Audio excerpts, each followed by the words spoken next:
And on today's episode of What's Going On with Stuart's Bike Now,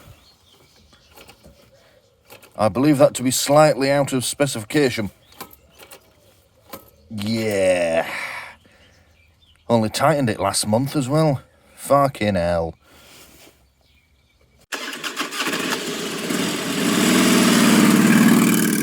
Right, well, I think it's safe to say that the chain is definitely gone on it. To give it some context, it was perfectly okay. Oh, bit of a burp. It was perfectly okay when I rode this bike to a meet on Thursday. It was perfectly okay when I took it out for a bit of a joyride on Sunday. It's now Monday, and I wanted to spend pretty much all day on the bike 'cause it's bank holiday and I've got nothing else to do. And I've ridden it 20 miles, and that's happened. Great. So, yeah, we're going to do chain and best practices to do sprockets as well. If I'm honest, I can see the rear sprocket, it looks okay, but they're not expensive, so we'll get a new one put on as well. It's best practice. The only thing is I don't know how many teeth are on this front sprocket, so I've got to start taking it apart, which is going to render the bike unrideable. Mind you, it's pretty much unrideable now anyway. I don't really want to ride it with that slapping around. So yeah, I've got to start disassembling it before I've even ordered the parts. So I'm going to take that cover off, count them, and then go and order stuff.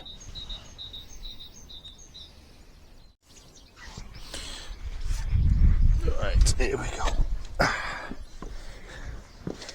I forgot to mention as well.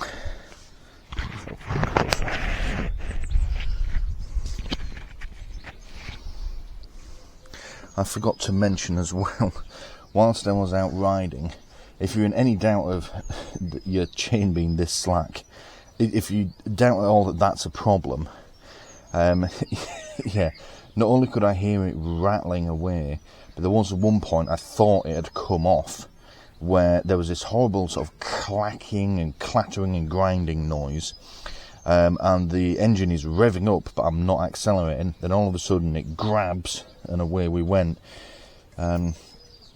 Yeah, I mean, it may not have been that. It may have been something else. Maybe I wasn't very good with the clutch, but the noise made me think that perhaps the chain did come slack. You know, it's come away from the front socket, and then it's managed to get back on before I broke down completely.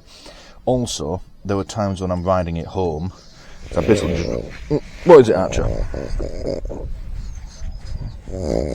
Come on, get off.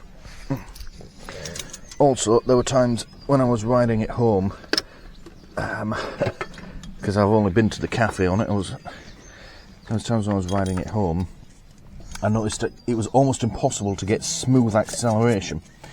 As in, I would come onto the throttle as gently as I could, but because of the slack in the chain, the engine was spinning before the back wheel was, so I'd always get a jerk, which was then no doubt putting further stress on the chain and making it worse. So, let's get this on done. Dogs are desperate to sit in my lap, but I don't want them to.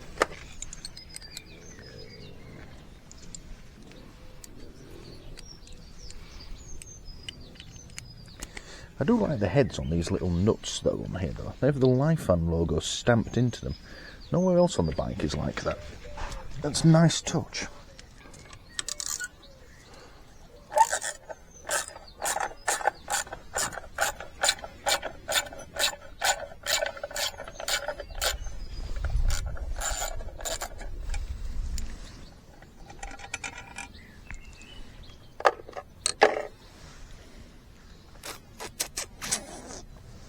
Another one under there. Only two. Excellent.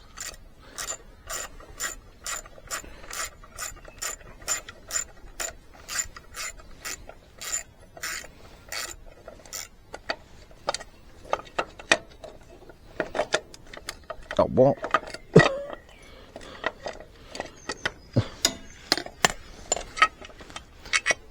Turn that out. That won't move past the frame. There we go. Right, and there she is. That certainly needs a fucking clean, doesn't it? Look at the state of that. Yeah, I'll have to get some parts cleaner on this before we put it all back together. Look at the state of my fingers. Oh, that is metal after all. It sounds like plastic when it's on the bike, but it's not. Alright.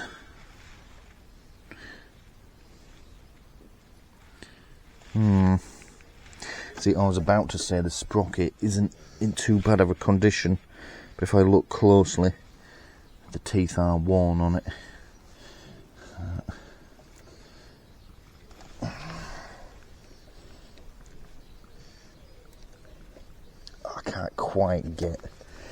Can't quite pull the chain off by hand.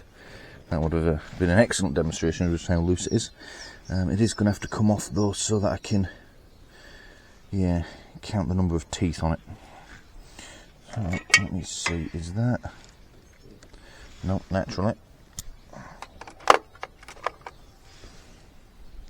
No. There we go.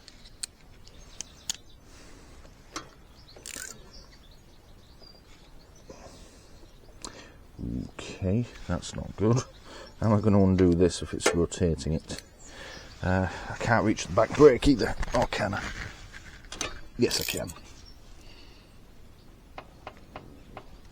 Oh, come on.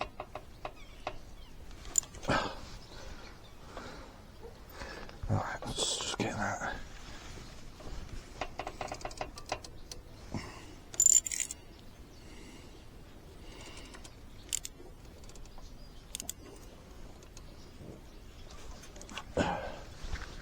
I know, Archer. What am I going to do? I may need more leverage.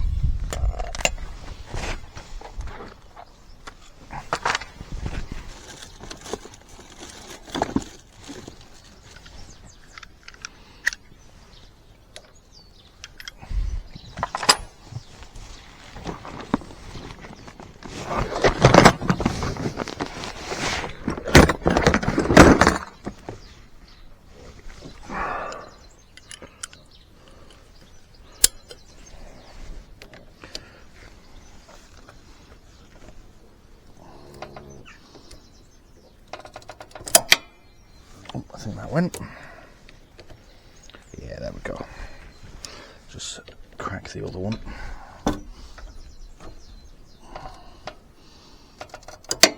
There we go.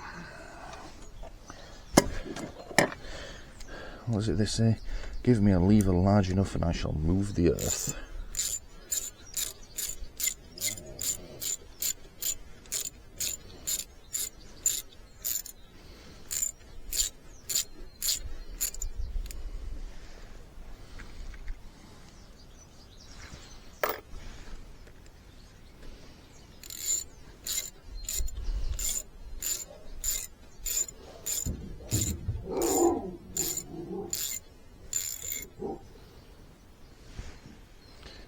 Come.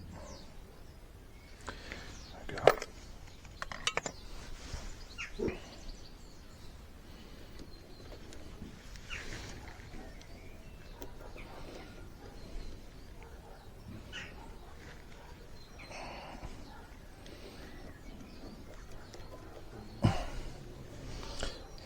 Can't get the retaining plate off. There we go. That looks, it's a bit rusty and mucky, but it's otherwise in good nick.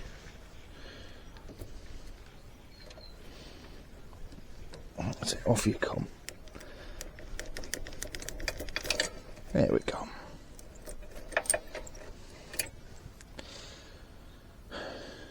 Oh, like, now that it's off, that is properly worn. We'll take it in the studio and have a proper look. But yeah, that is properly worn, isn't it? Question is, how many teeth does it have? So, starting there. So, 1, 2, 10, 12, 13, 14, 15 teeth. Right. I'll explain why that's important back in the studio.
Alright, back in the studio. So, now, well, do them again.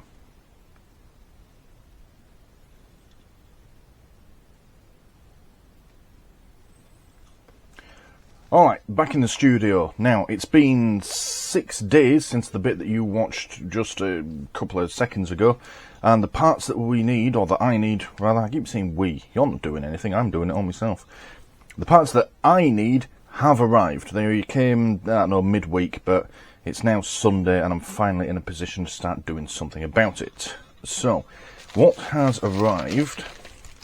We have a sprocket, we have a new chain, and then we have another bigger sprocket. So, now, we'll start, well actually, I'll start by telling you why I'm wearing gloves. All of this lot seems to have come pre-greased, which is why I've got an old newspaper down. This thing, as we saw, is absolutely filthy, which is why I put it in a bag. But the chain has also already got grease on it. This seems to have a very thin layer of grease on it as well. I haven't opened this yet, but I imagine that's going to be the same. And even the tools that I ordered for this job seem to have a thin layer of grease on them, which is interesting. Alright, so we'll start with this one. And the reason I was counting the teeth a few seconds ago is I've gone for a different size. I'll get this one out of its bag and I'll show you.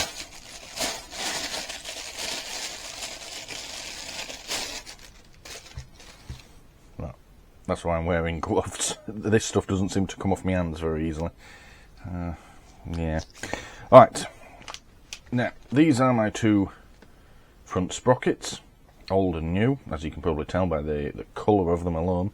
And the eagle-eyed monster, you will notice I've gone down a size. I've gone down a size by 1 tooth. I had a choice. I could have 14, 15, 16 or 17 teeth on the website.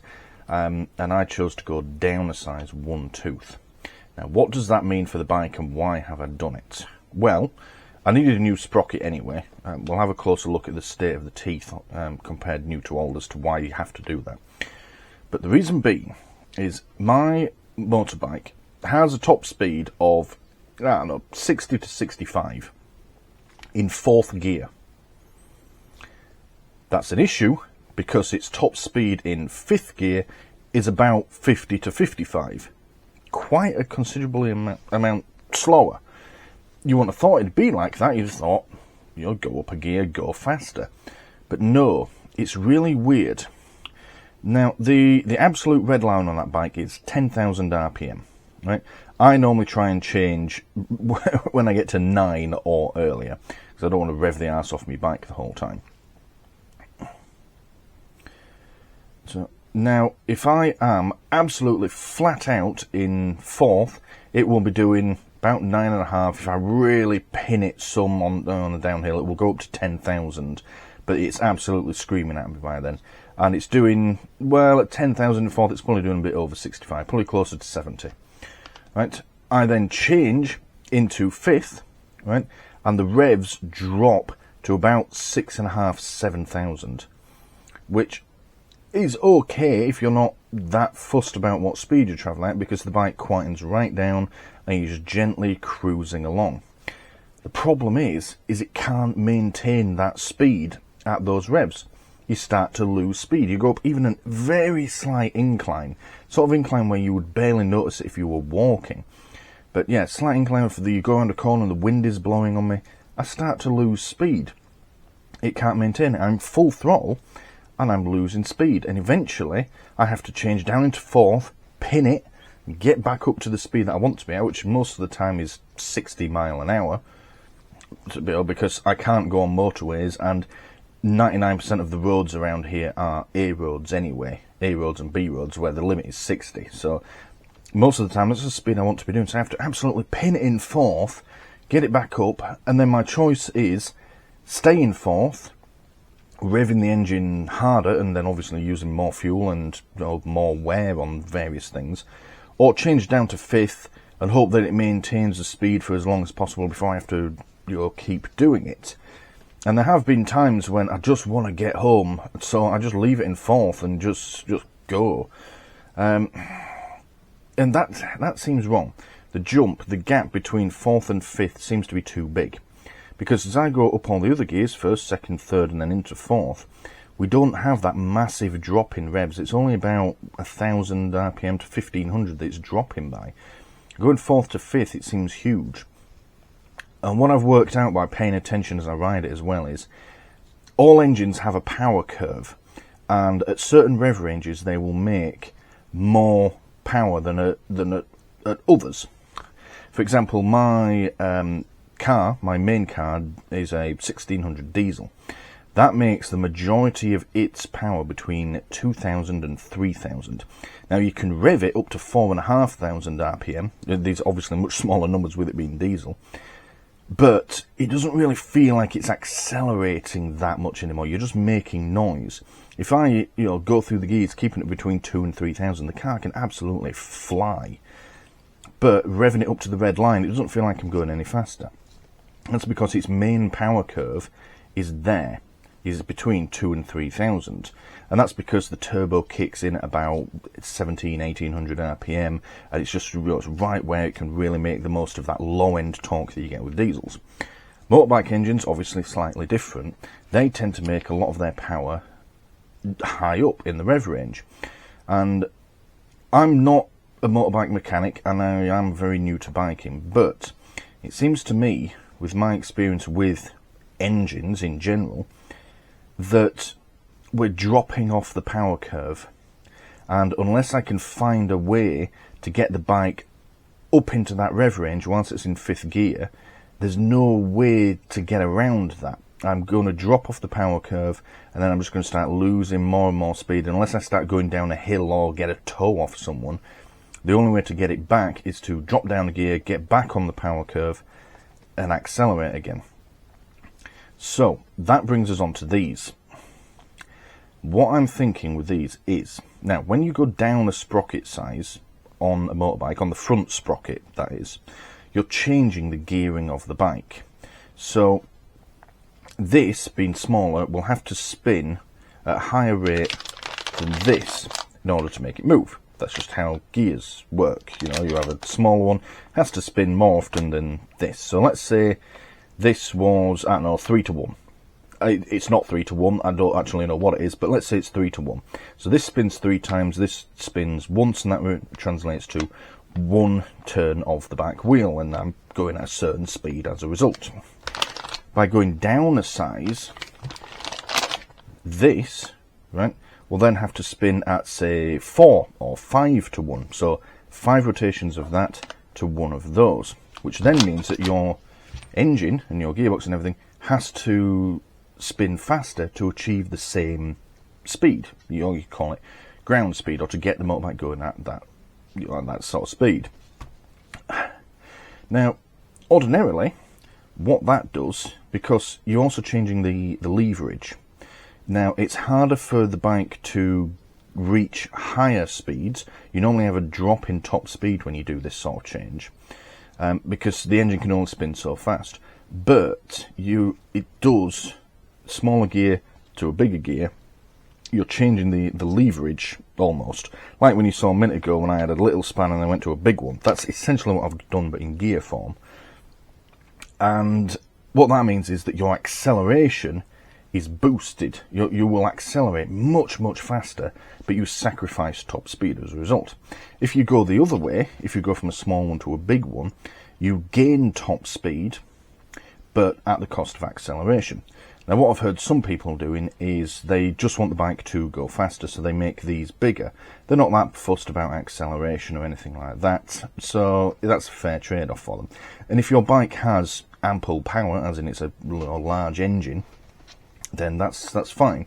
Say it can also help with things like fuel efficiency. Your engine doesn't have to work as hard, so will therefore use less fuel to maintain the same speed. What I'm hoping is going to happen here is by essentially dropping all of my gears, because we're going to affect all 5 gears, essentially dropping them down a ratio by putting a smaller sprocket on, is when I change into 5th, I'm going to be higher up the rev range, and the bike may then be able to maintain the speed that I want from it. Now, I do then lose theoretical top speed, and I say theoretical top speed because the bike doesn't have that much power anyway. You know, if I could get, in its current configuration with this one, if I could get the bike to the red line in 5th gear, it'd be doing probably over 100 mile an hour. But there's no way it could ever do that because the 125 engine just doesn't give me enough power to reach 100 mile an hour. But going with this, the engine will be revving faster and harder in 5th to maintain the same speed. But because it's on its power curve, it should be able to maintain that speed and still be at a lower revs than it was in 4th. So current configuration, top speed 65 in 4th gear at 10,000 RPM. New configuration, top speed may still only be 65 or thereabouts, but it will be in 5th gear at say 8,000 RPM, which is better. So yes, in conclusion, normally downer sprocket size on the front, better acceleration, lower top speed. I'm hoping though the unique situation that I'm in with the gearing, the difference between 4th and 5th, and the way the engine's set up and the power curve and all that lot, I'm going to get better acceleration, same top speed, maybe even better top speed, but that might be too much to hope for. So that's why I've done that, and as you can see, it is one size down. It's 14 teeth rather than 15, which doesn't sound like much, but if you work it out percentage wise, it is a bit of a change. Now, worst case scenario, I completely ruin it. The engine is revving its arse off and I've lost any speed it used to have. Even in top gear, you know, flat out, I end up doing like 40 mile an hour. That would be a bit extreme, but absolute worst case is I've miscalculated this, because I've done a lot of thinking and research into this, is I've miscalculated something and I ruin it. Not the end of the world though, because sprockets in this size are available and they take 5 minutes to fit, so I can always just go back and order the correct size for it again. And these aren't expensive, so nothing ventured, nothing gained. So that's why I've done what I've done. Right, let me talk briefly about the others, because that was a long ass explanation. I'm probably going to have to edit a lot of that out. But yeah, that's why I counted them, and yeah, that's my thinking with it. So put them to one side for now. Put that back in its bag. Look at the state of my hands just handling one sprocket. Now, look at this one.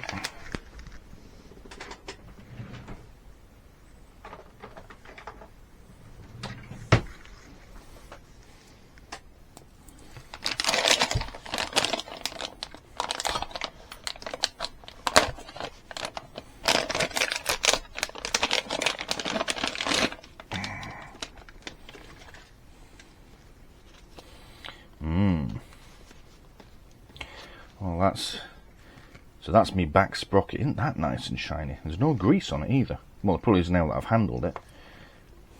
One thing though is I ordered the sprocket with the backing plate on. That doesn't look like it has any backing plate. Not a problem, I'm sure I can just swap the other one over, but I paid extra for the backing plate because, well, more stuff. But, yeah. Yeah, that's it. There was only one choice of rear sprocket, so I'm assuming that's the same size. I haven't checked yet. But yeah, we'll find out. Yeah, that's not much more I can say about that. It's all nice and new and shiny. Hope it fucking fits. He also told me it was a genuine Lifan part, but that says JT Sprockets on it. Is that a sticker?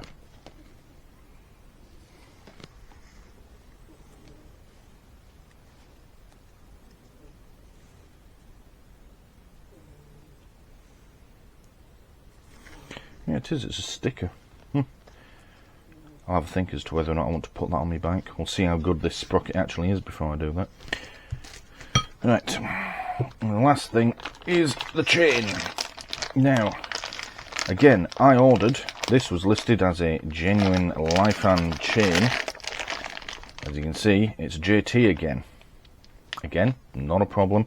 It was also listed as a heavy duty chain, where the other one was just regular duty, so I'm hoping that gives me a bit more longevity on it. But it was also shown in the picture, that wasn't, but I somehow got it in my head that this was going to come as a chain designed for my bike with this sprocket configuration as well, and it'd just be complete. Just put it on and away I go, tension it up. Instead, it's open. It's not a complete loop yet, which is a bit of an issue because I've now ordered them, didn't have the tools to make for dealing with chain links, motorbike chain links. So I've had to order that, and I'm going to have to learn how to use it. Also, I have no idea if this is going to be the correct length. It might be too long, I might have to take links out. It came with an extra link as well, which I've left downstairs.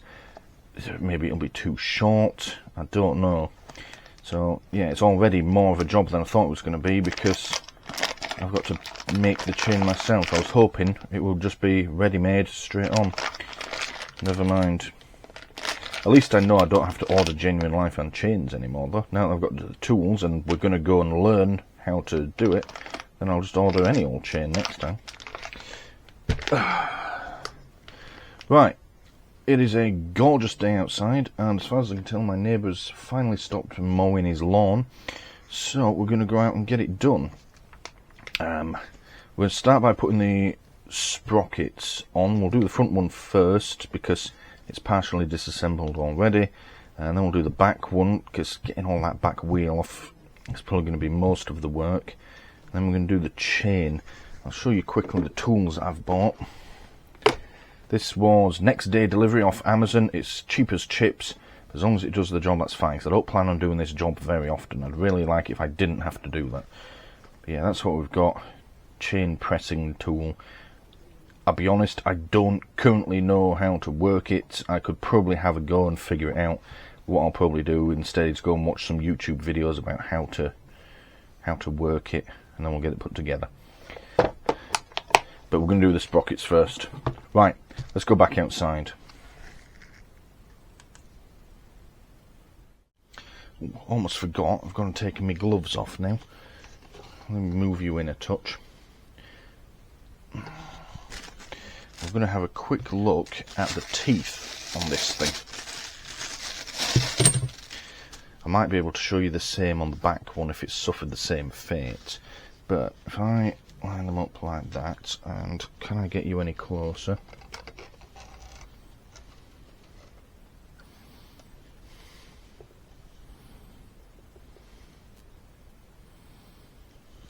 Perfect. Right.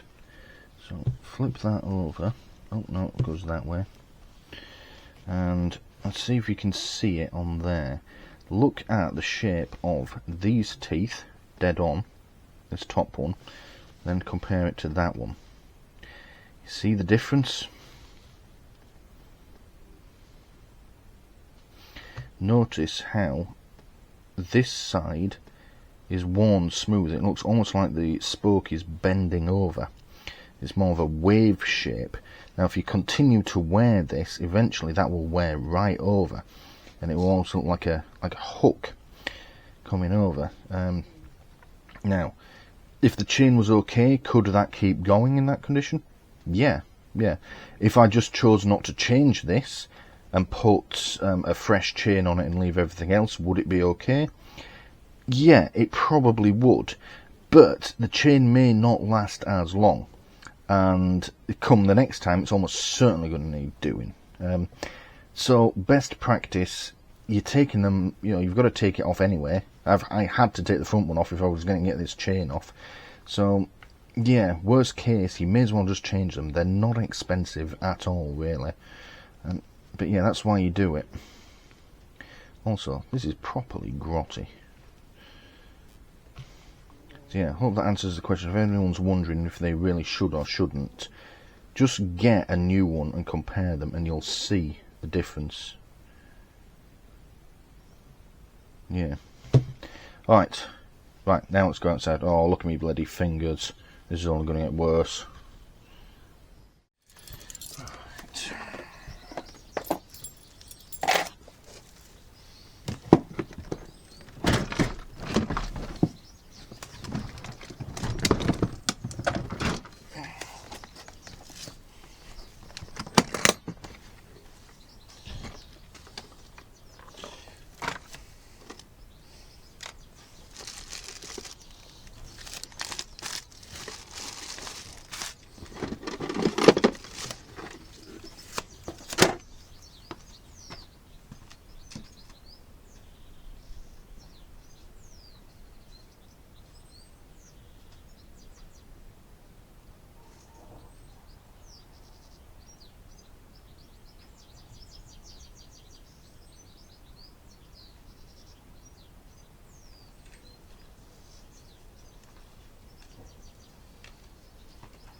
What's up, Muffin?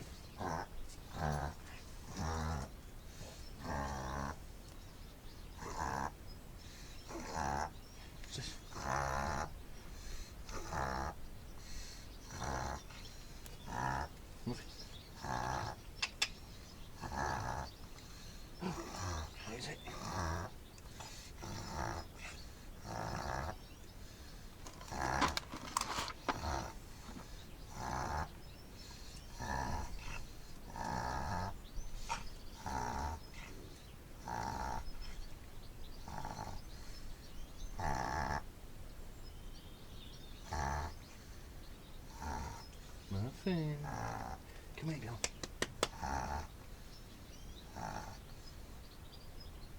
You sorted? Who's your cookie? Right, let's just take this off again.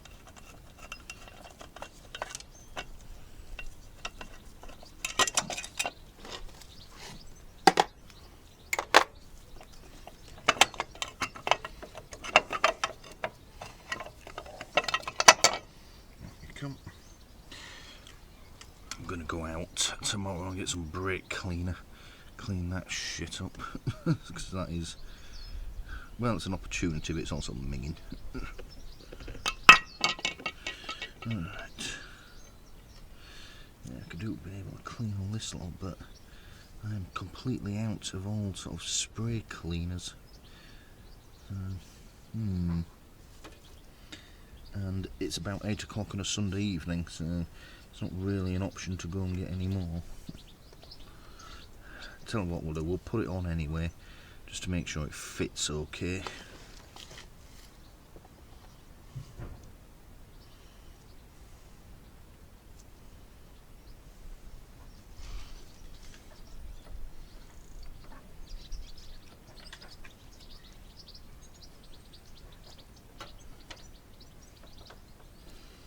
Seems okay. Bike must be in gear. Okay. Seems okay. Obviously it's a tight fit, but then I won't expect anything else. I'll just get all that retaining plate out.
go.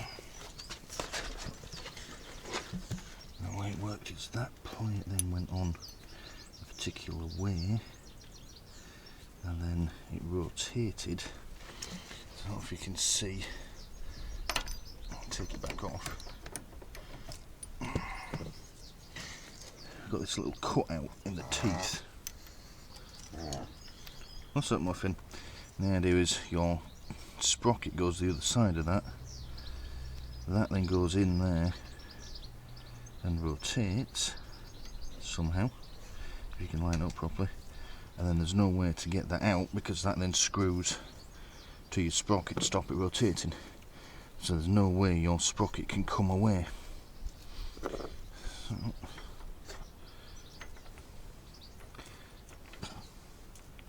of course it all goes on one way. Just got to find the correct orientation.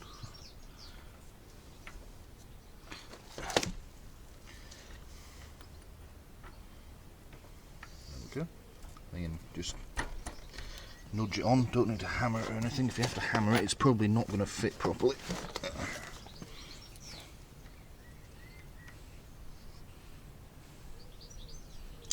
There we go.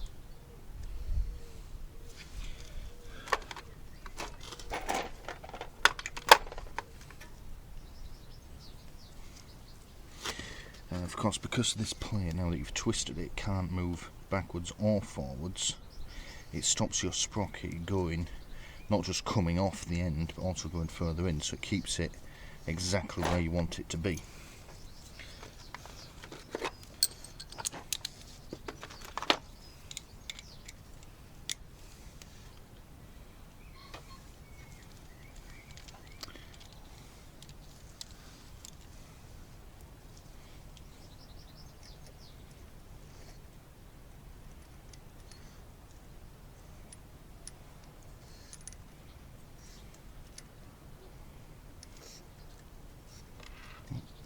Why won't you do up? There we go.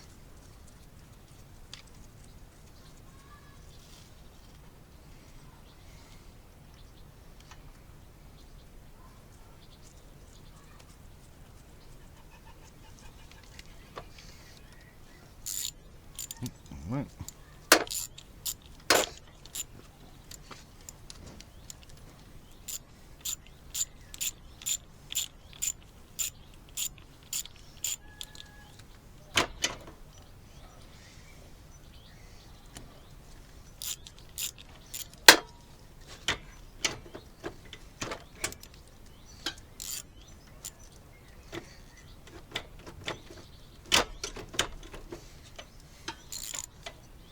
There we go.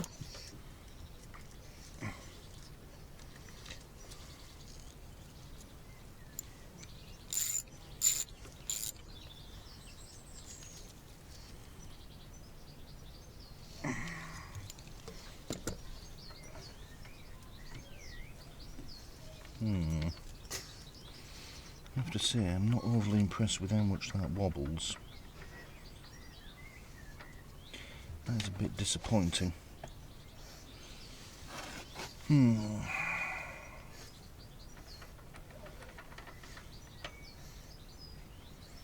mean, I suppose once it's under tension, it can't, but...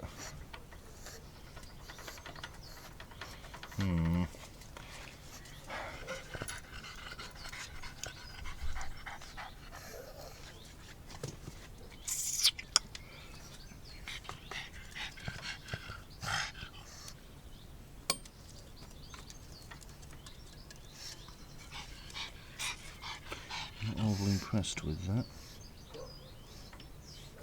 Maybe I should order a new retaining plate. I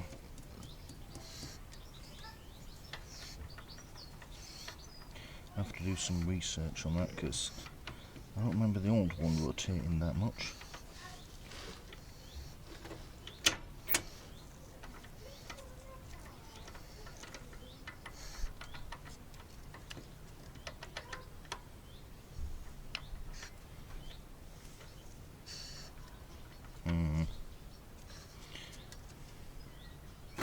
Right, let's just try lifting the chain up onto it.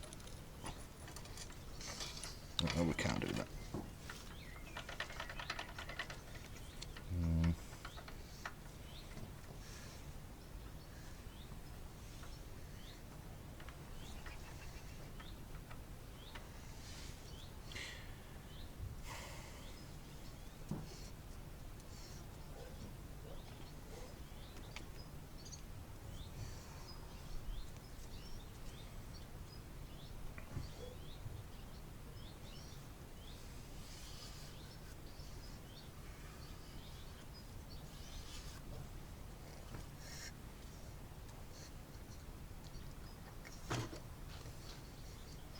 Alright, yeah, you know what? We'll leave that for now. I'm not happy with how that moves.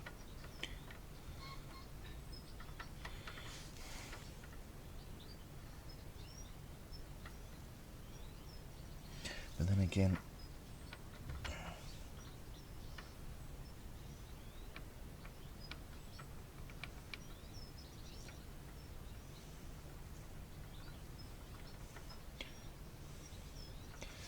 let's just take it back off.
It's frustrating, but I think I'm going to order a new retaining plate.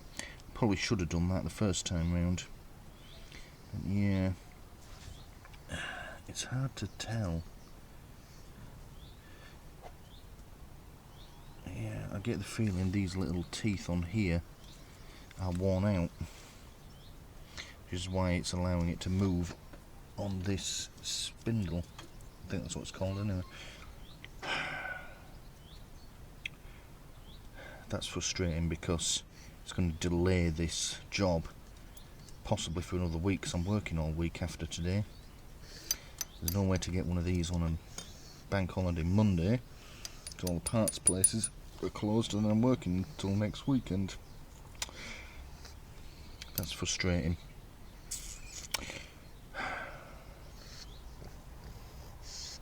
Alright, we can still put the back sprocket on, and we can still start work on the chain.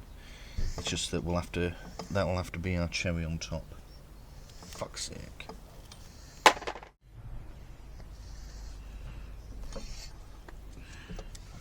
I'll leave that on there for now. It's not going anywhere.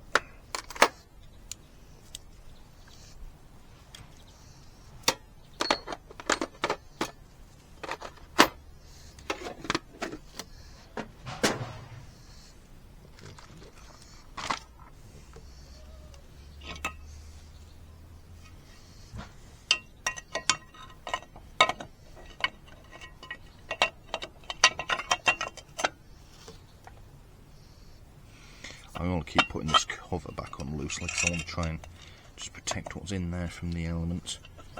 And it's just a big piece that's just going to end up kicking around, getting in the way, so just loosely screw it back on when I'm not working on this end.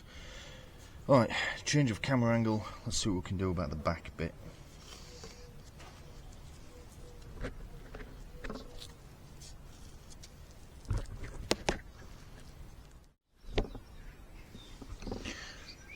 Alright, so that's our sprocket. It's attached to the wheel, so that's all going to have to come off. Now, I was just going to attack this with the mindset of unbolt stuff until the bit I need comes off, and then try and remember where I put all the bolts and put it all back together. I thought I'd best be a little prudent, check the manual, and that more or less says do the same thing, unbolt it all until it comes away. So, step 1, position the motorcycle on its centre stand. We've done that, lovely. Step 2, check that the rear wheel is off the ground. Yep, that's fine. And create some slack in the chain. That should be enough. Oh, and then on drum brake models, which this is, I'll have to start by undoing the brakes, which means this camera angle's all wrong. Fuck.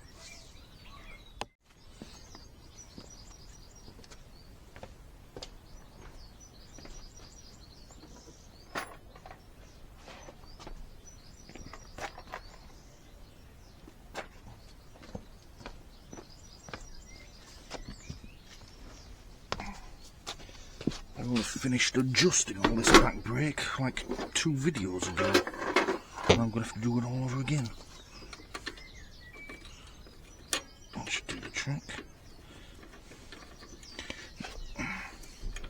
So I basically need to remove this completely.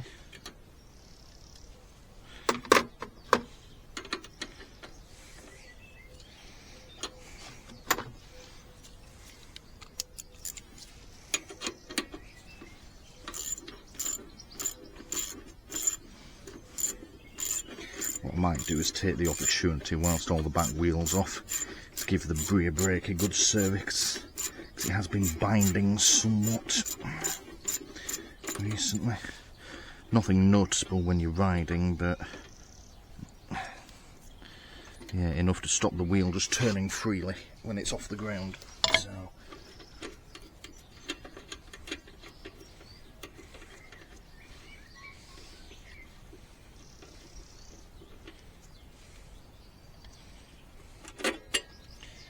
go, and I'm just going to put those back on there so I don't lose them. I have got a box for the parts for this job, but if I can just store them where they're supposed to be, that looks even better, actually.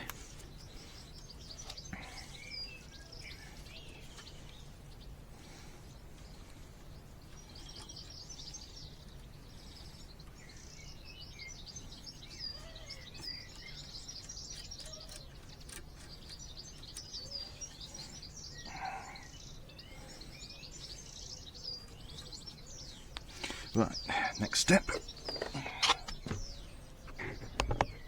Right, next step is remove the axle, which is this big ass bolt here, and then it slides out apparently, and then the whole wheel comes off. Excellent.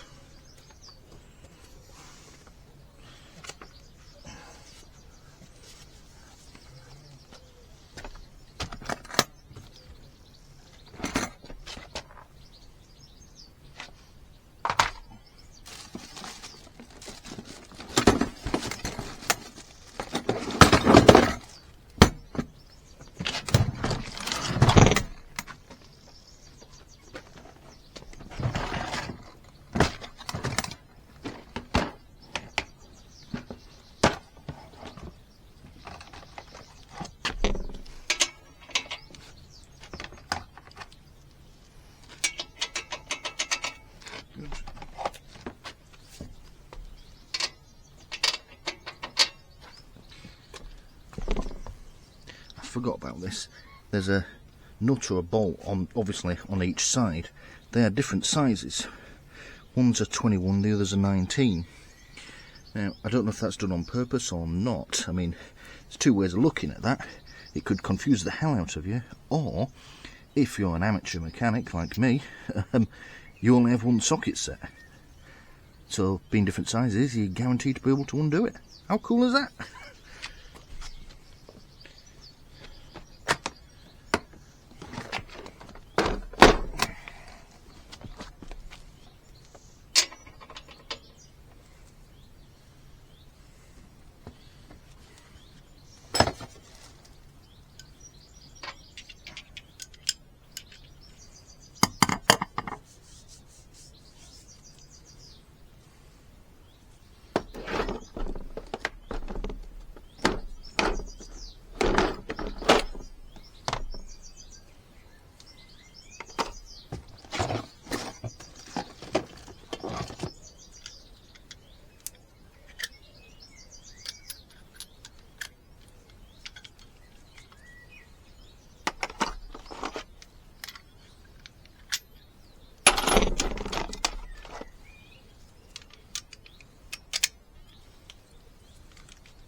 except when...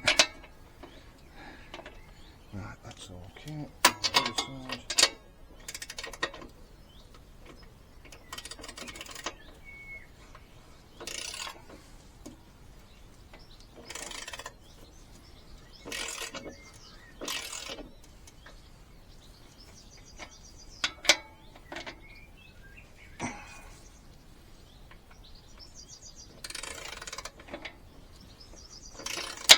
Hold that one steady then.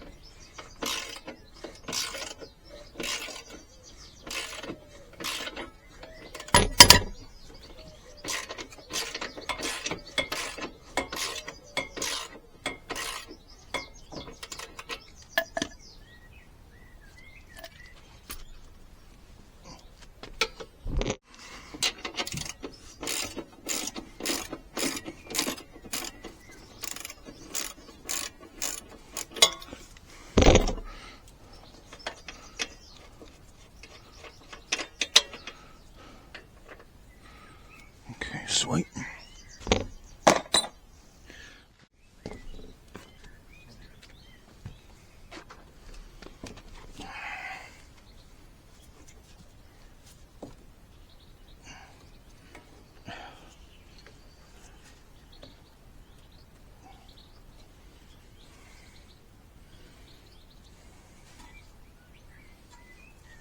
Tempted to remove this.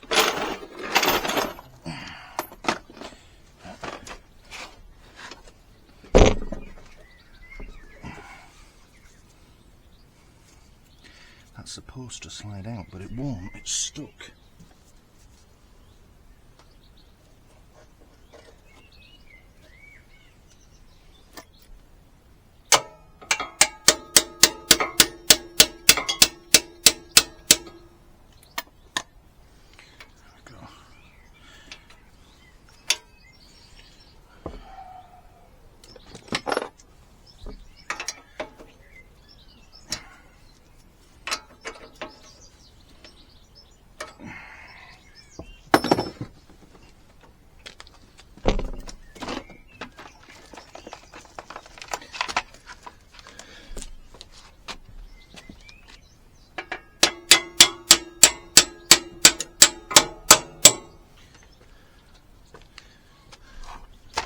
I'm only tapping it gently, don't freak out, internet.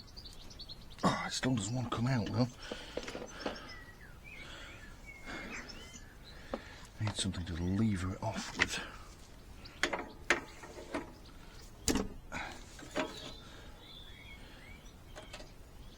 Oh, I mean, that doesn't want to come out. No.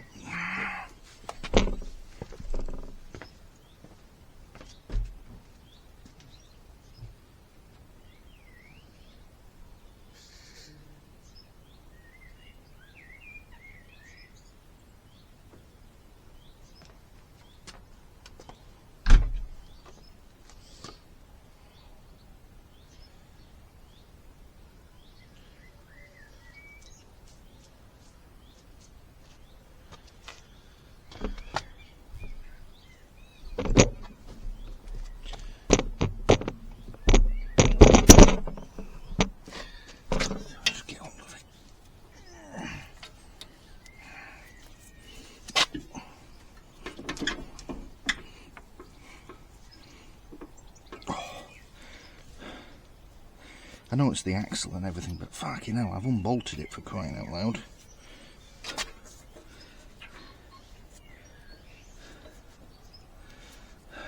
Let's see, I wonder if I rotate it whilst pulling it.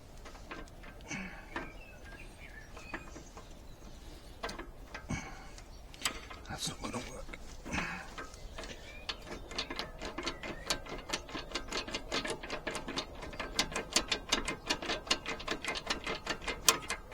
No.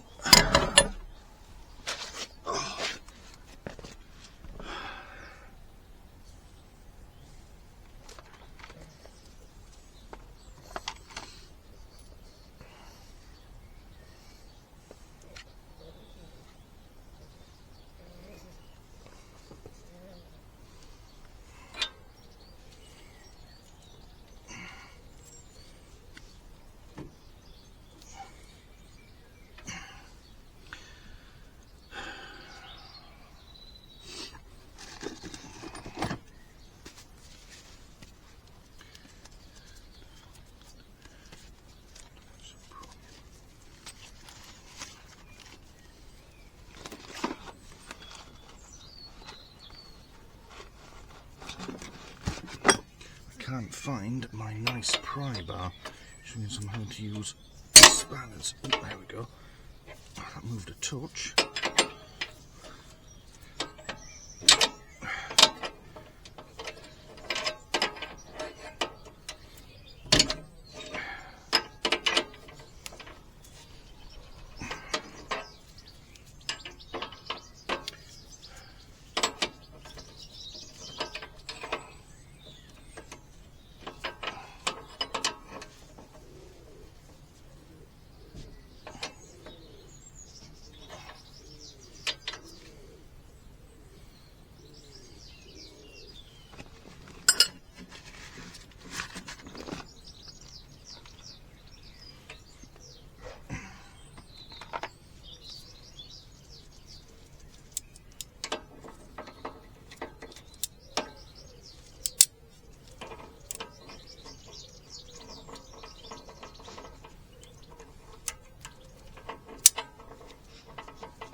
There we go. Lovely. Isn't that a lovely axle? That can be greased and lubricated before it goes back in as well. Oh, fuck me, that's a massive pigeon.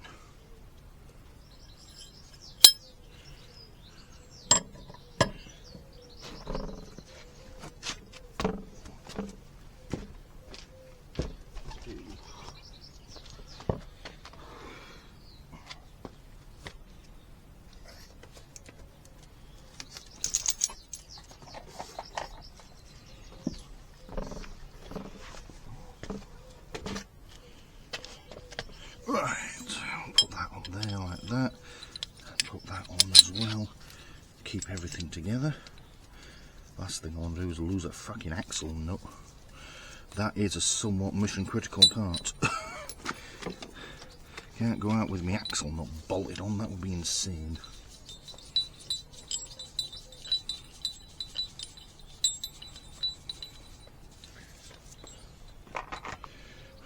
Right, okay. Let's pull this wheel out then.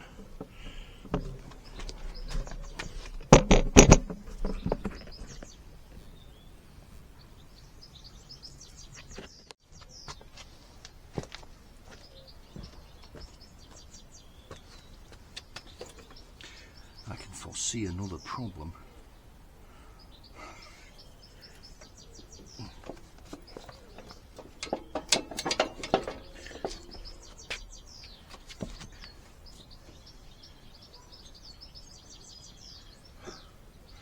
Foresee two problems.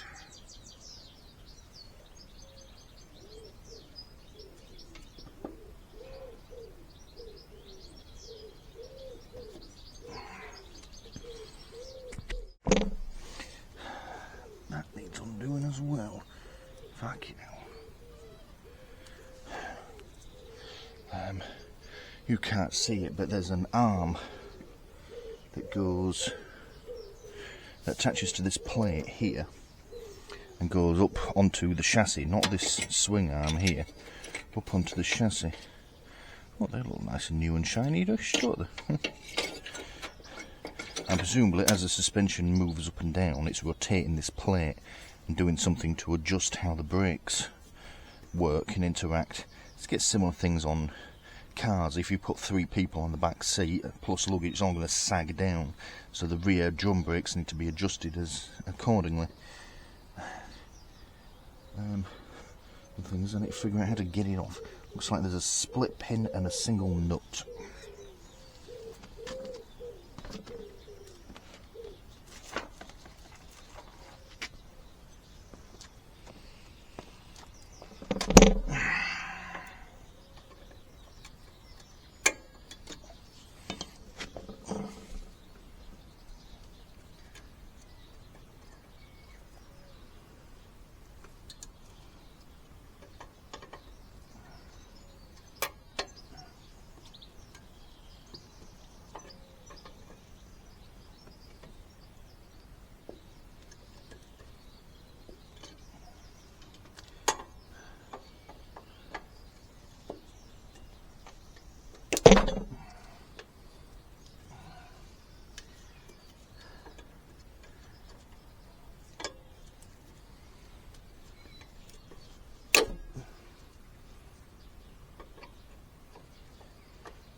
I know they serve a purpose and it's safety critical and yada yada yada. Doesn't mean I have to like them.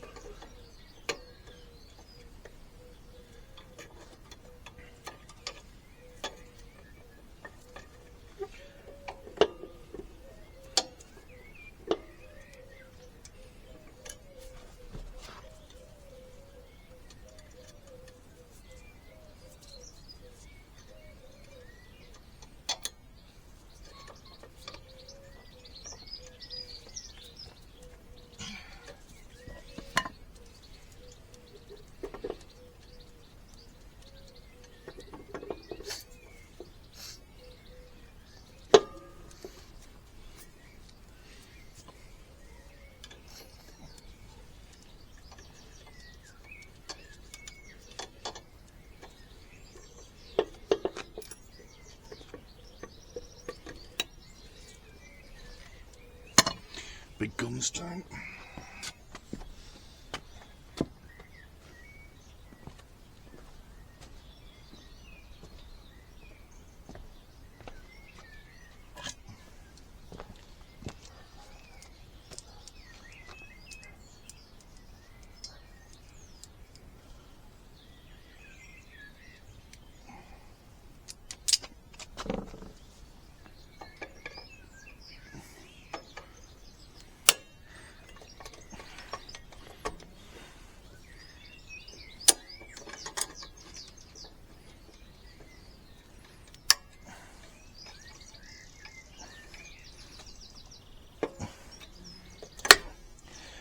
Oh.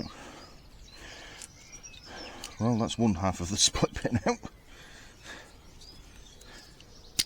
Guess I need a new split pin. Never mind.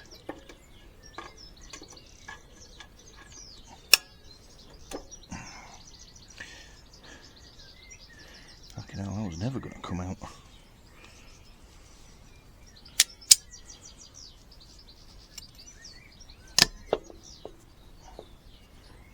Do that.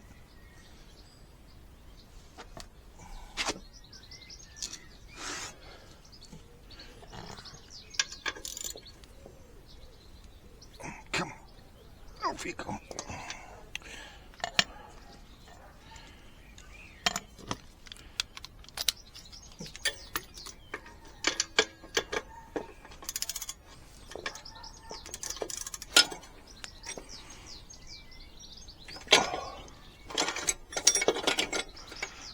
There we go.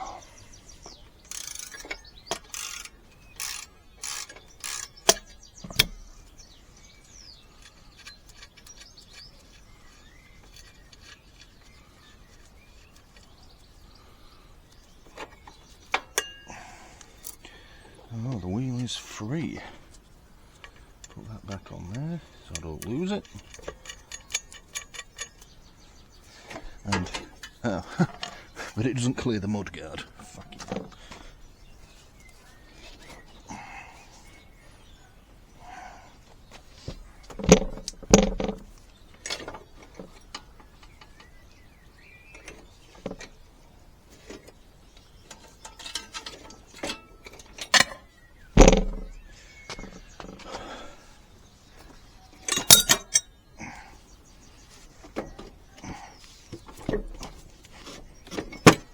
There you come.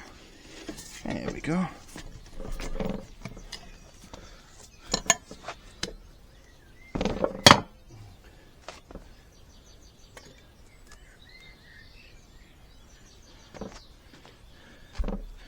Oh, look at that.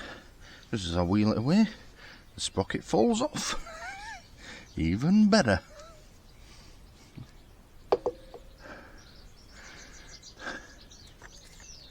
Also, I realise now, and I feel an idiot for not realising it sooner, I was always going to have to split the chain to get it through the chassis. It goes over the swing arm, round an arm of the chassis as well, or the frame rather, then comes back under the frame and under this swing arm. So I was always going to have to split it. Oh well, I suppose it comes pre-split then. Put that back in there. Can't remember which way around it went now.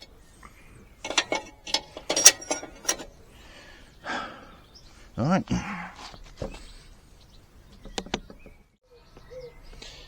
finally get a good look at this wheel as well. Besides it needing a thorough good clean, which is actually quite hard to do whilst it's on the bike, unless you've got arms like Mr. Tickle, it actually looks okay. You can see why places charge so much for fitting new tyres, though. That's a lot of work. More work than would be required on, say, a car. Yeah, to get the wheel off. Anyway, what was interesting though as well, I said I wanted to have a look at these rear drum brakes, see what adjustment. I was expecting a similar design to what you find on a car, but look at this.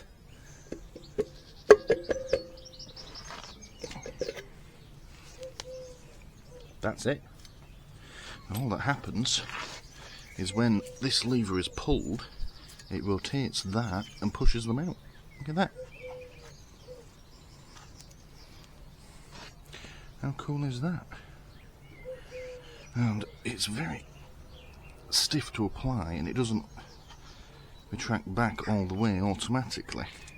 But so I think maybe these springs need looking at, and a good bit of lubrication.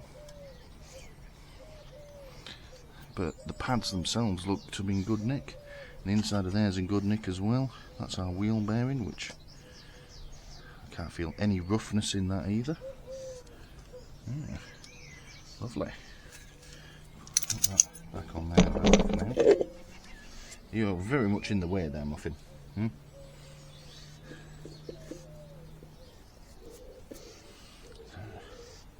Right, let's have a look at this sprocket. It's what we came here to do.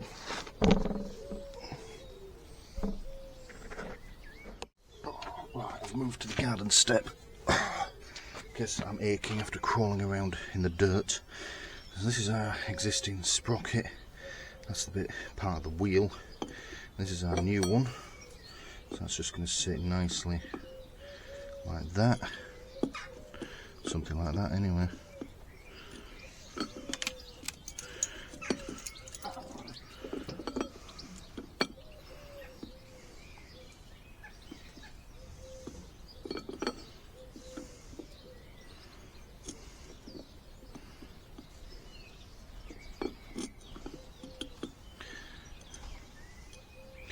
Yeah, same size, same number of teeth.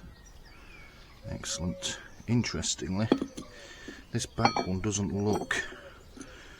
It looks barely worn, if I'm honest. In fact, comparing the size of the teeth, I can't see any real wear on them. If I didn't already have this, I'd be tempted to leave it on.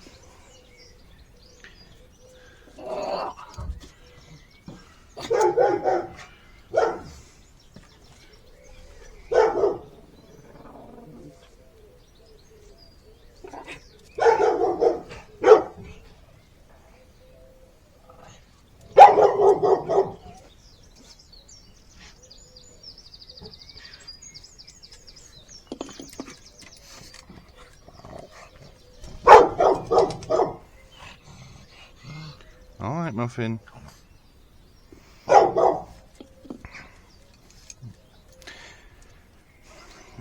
In fact, these look like rivets. Big fucking huge ones. And I have neither the tools to remove them nor the tools to put new ones in.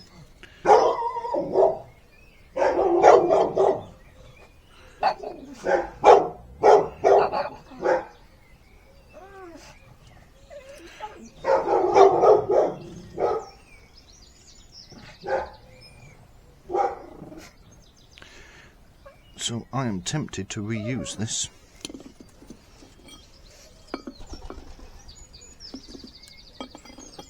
I mean, I'm curious to know what this little plate is actually for. Do I even need it? Is what I'm thinking. Do I even need this actual... It's just a backing plate. It's not doing anything to hold the chain on. It appears to be cosmetic more than all else. In fact, all it's doing is covering up these big holes. That's all it seems to be doing, which this one doesn't have. It's got extra bolt holes. It's not the end of the world. Yeah, I'm thinking I don't actually need that.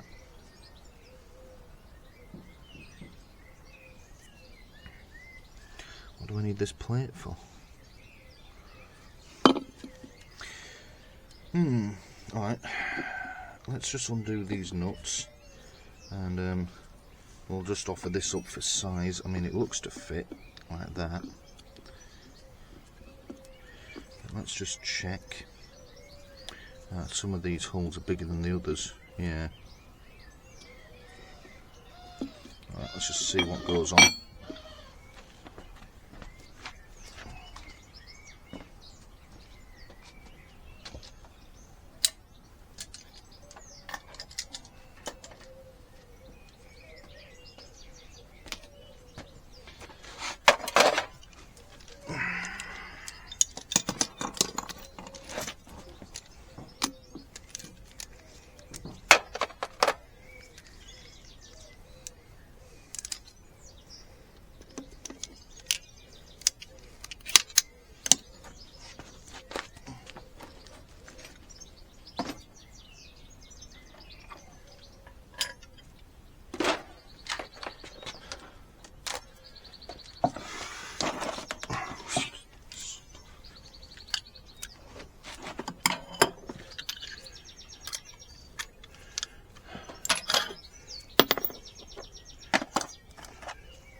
At some point as well, planning on building myself a little workshop so I can do these jobs indoors. That's a way off yet. I have 2 sofas I need to move before I can do that. Let's see how easy these are going to be to undo. Can I do it just holding on to it? Probably not. No chance. Let's get that wheel back.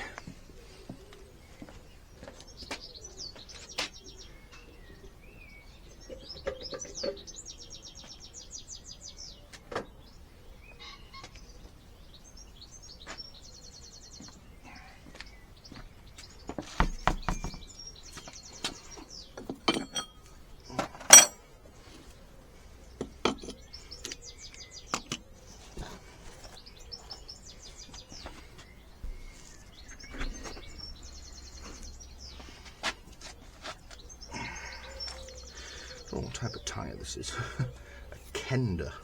Okay.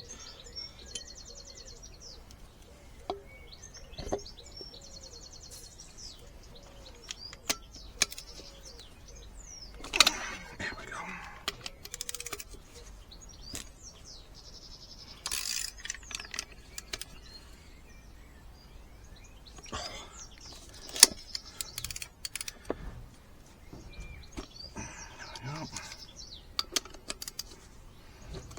There we go.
on, you can do it.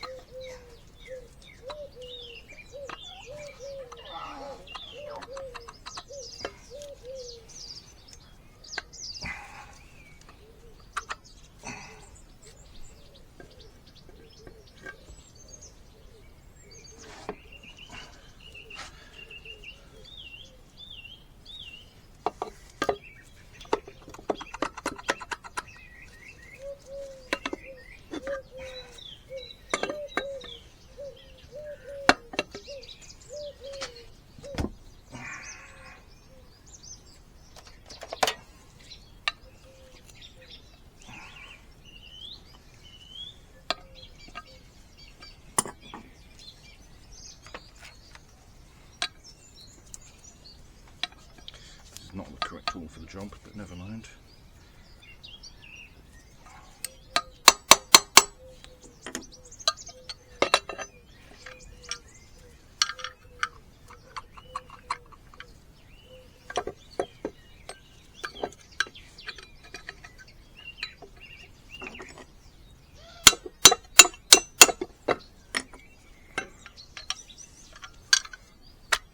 There we go.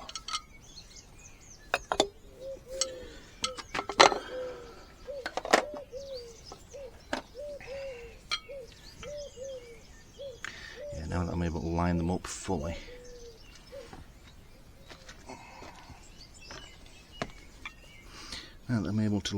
fully, I can see very little difference in those teeth. Yeah. You know what, we're going to put the new one on anyway, it's best practice, and I've gone to the trouble of taking it off, but I don't think I'll throw that away. I think I'll keep that.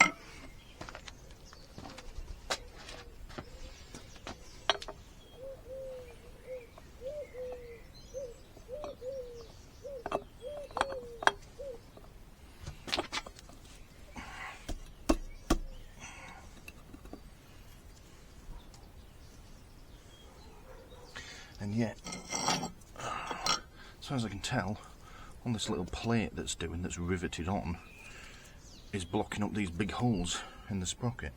And this one doesn't have that, so why do I need the plate? I don't think I do.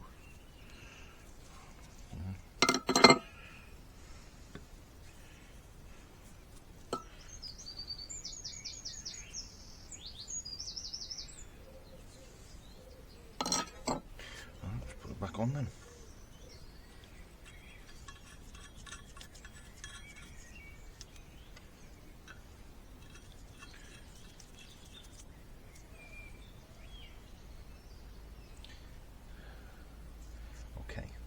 Not happy with that. These nuts have a flared base on them. It doesn't fit in this groove. I'll flip it over.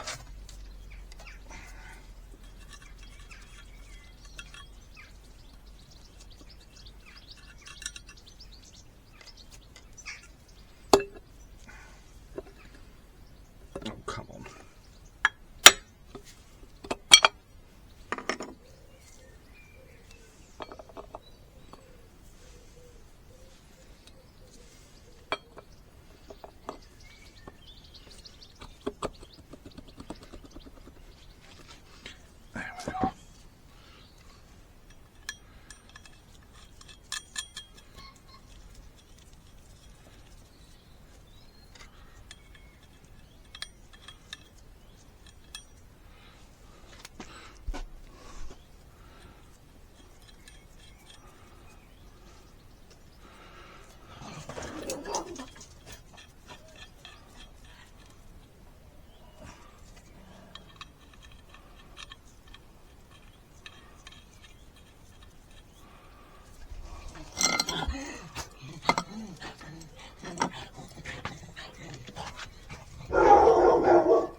happy with that. Goes nicely on there.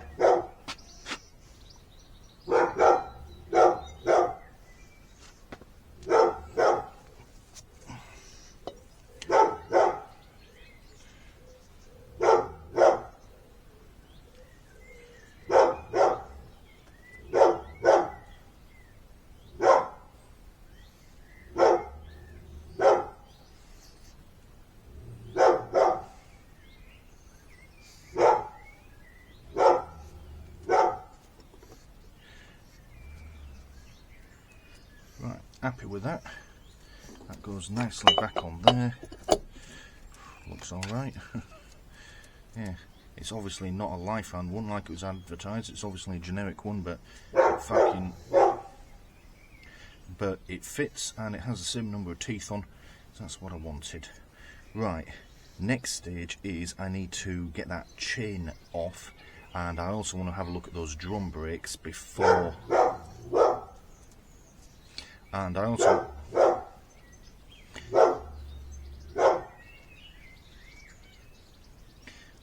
want to have a look at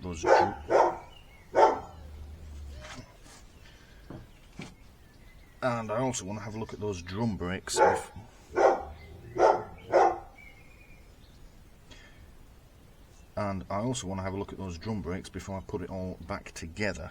So we're starting to lose the light. What I'm going to do is pack all this up as much as I can, go away and do some research on how I use that new tool that I've got, and then we're going to come back bright and early in the morning because it's bank holiday Monday tomorrow. It's coronation weekend as I'm filming this. Yeah, then with a bit of luck we'll get it all back together. Yeah, at least as much. Alright.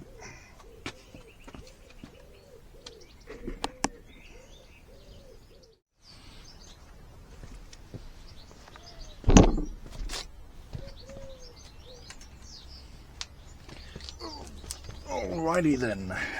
Oh, it is the following day and I think I've got a semi-reasonable idea of how this thing works, but what I've decided to do is I can practice with it if I decide I need practice on the old chain because it's knackered anyway. But first thing we need to do either way is press one of these links out on one of these rivets and then remove the old one. So yeah, let's do that first. I have to say this was dirt cheap. I can't remember how much, but cheap. And it's actually a pretty decent quality bit of kit.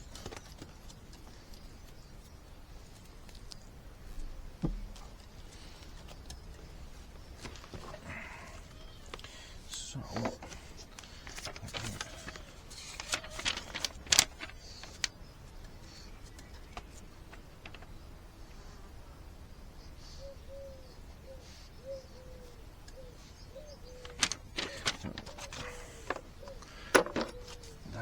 is the lever which goes through there, and then you can screw it in and out and then drop said lever.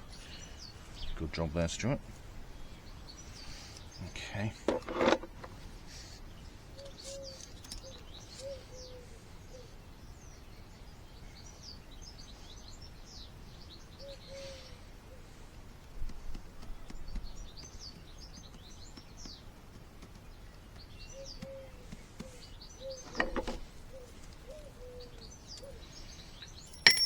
Oh, bloody hell. Take that all the way out.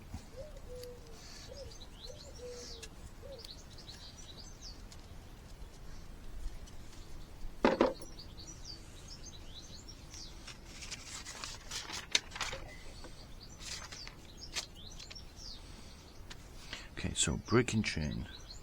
This tool may be used for braking all changes from number 35 to 630. I've no idea what that means, but that sounds good. If working on cam chain, I don't think I'm working on cam chain.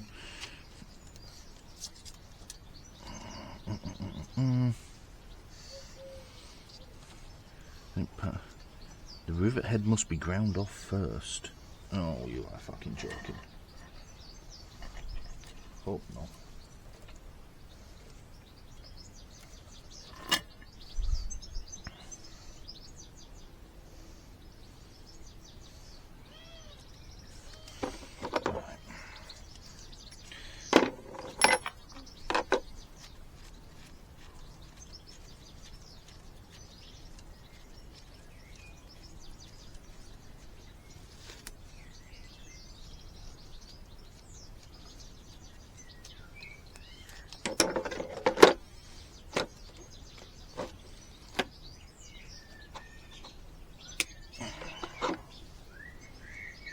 that in there. It says to drop. Just go with that one.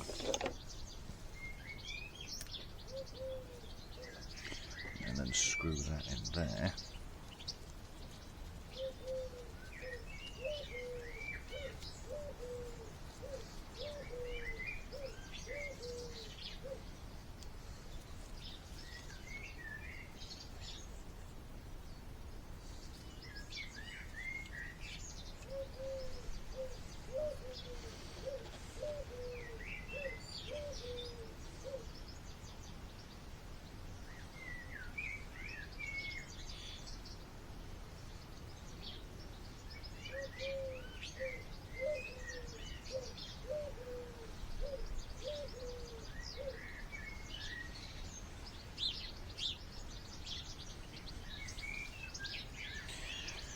Right, if the smaller one, the 2.2, is being used, which we're not using, okay.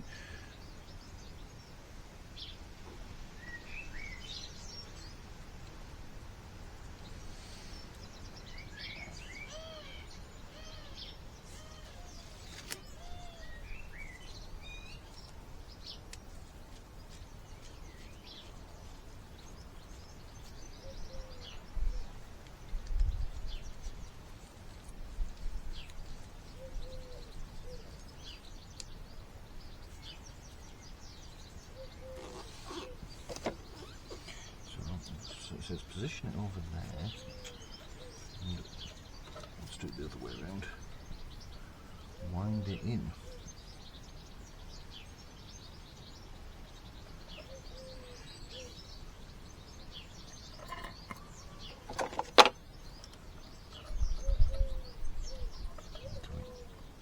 Do I just keep shoving this through?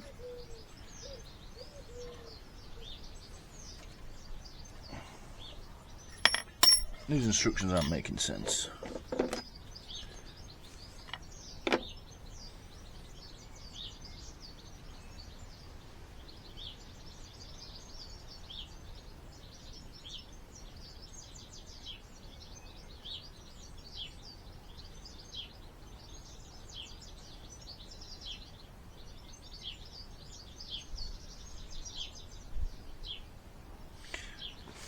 Okay.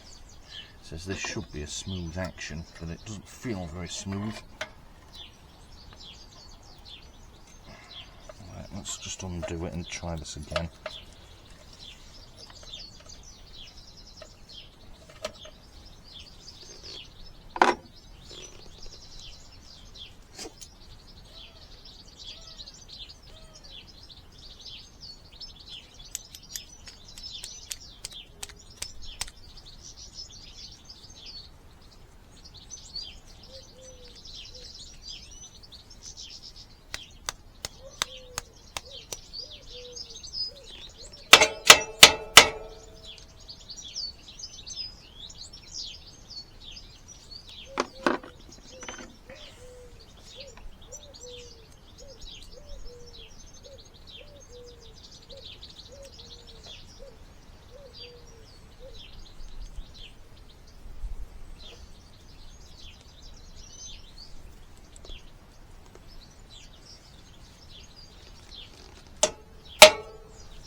That doesn't fit through that hole.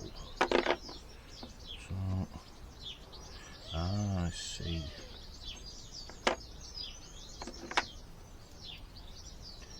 That one does though. So if I position that on there, it doesn't fit.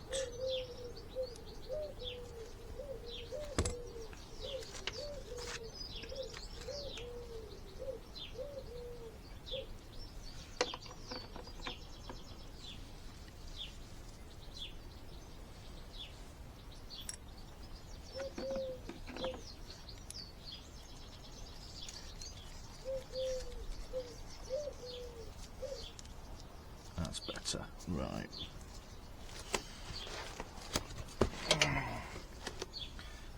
Let's just try this again then. So wind that in like that.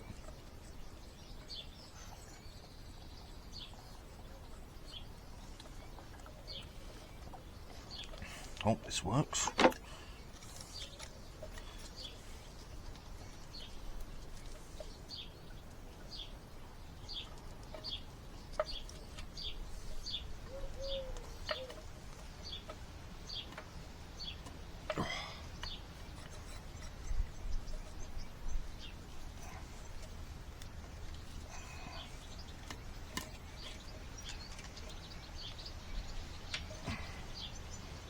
Slack it off and see if it's even doing anything then.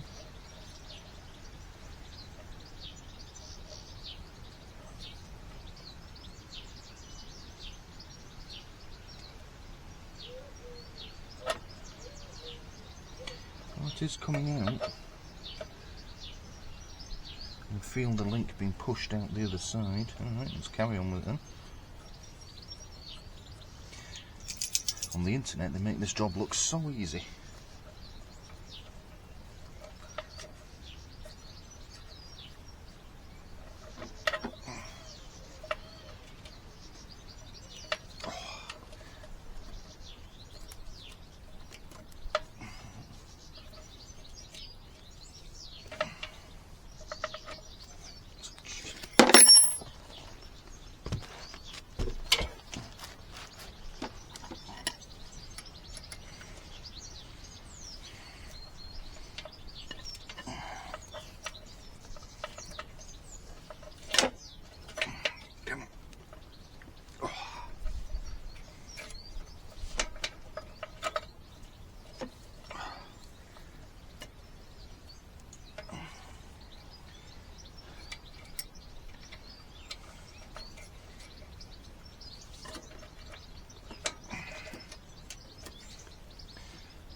Something's pushing out. Either the tool's giving up or the chain is.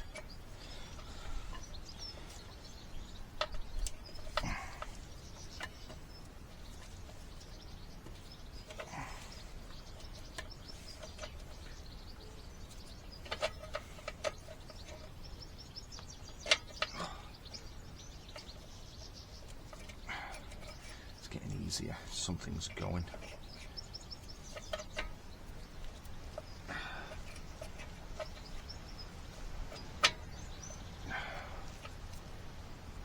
Must be out by now.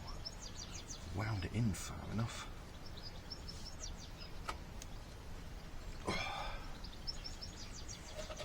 Let's just slacken it off again and we'll have a look.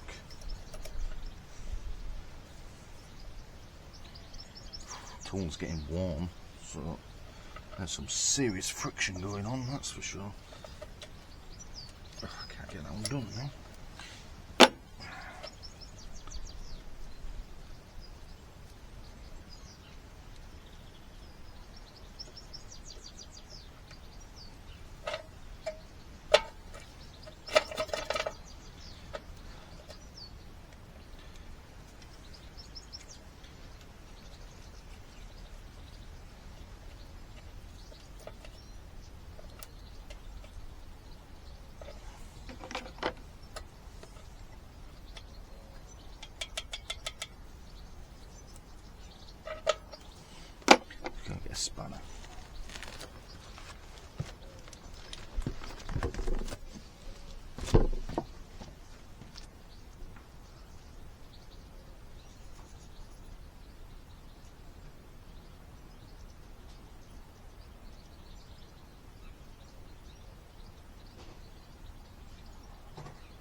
Tip's fucked though.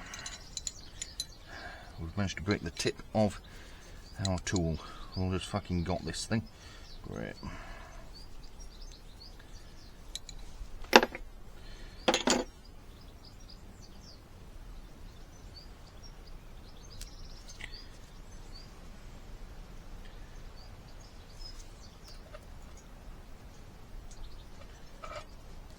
Maybe should have gone a size down. Never mind.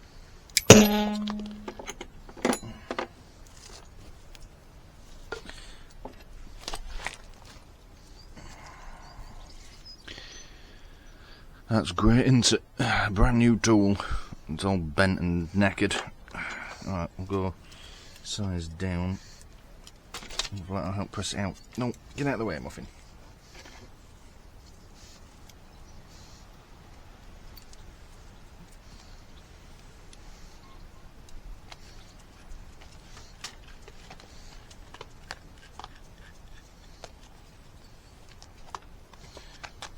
You could not be more in the way there, Muffin.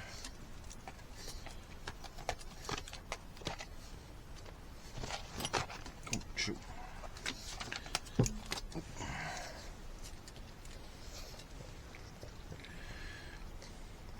Right. So I need to use the upper and lower guide plates for this as well. So let's just screw that into there.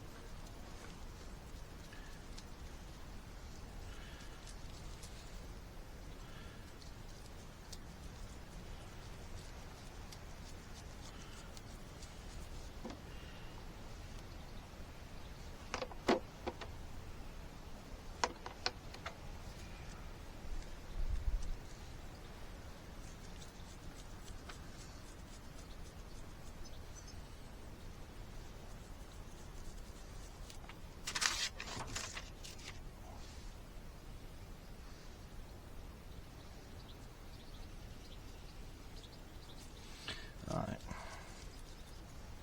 So let's just try that again now then.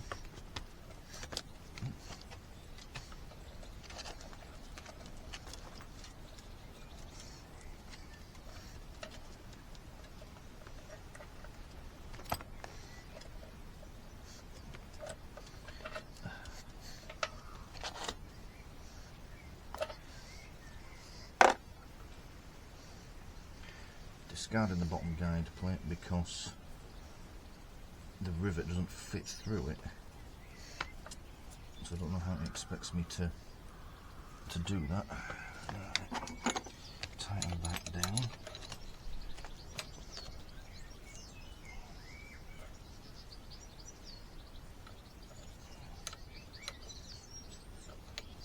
And then we'll go gently with this.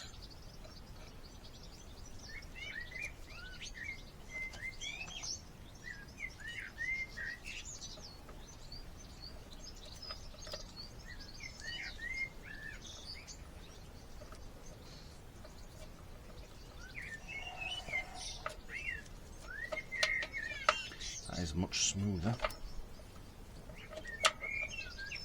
That should be winding nicely. Out the other side. A bit of luck. Yep, I can feel it, it's coming out. Get a bit of resistance there now.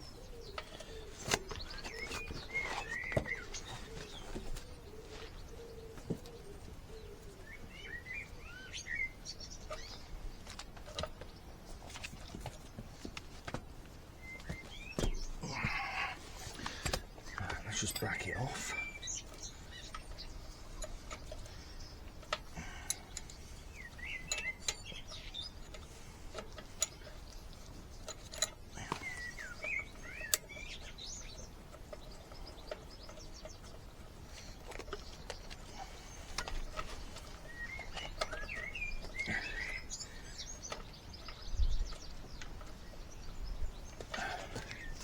Mind out, Muffin. Come on, shift.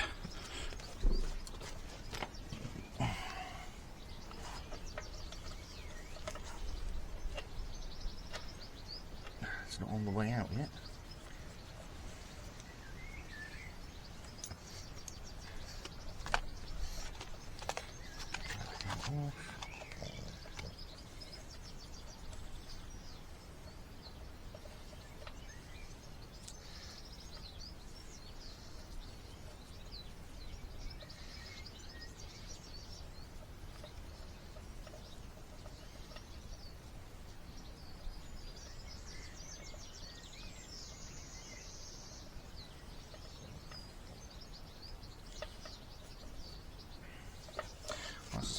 can screw that. So, yeah, still it's not all the way out.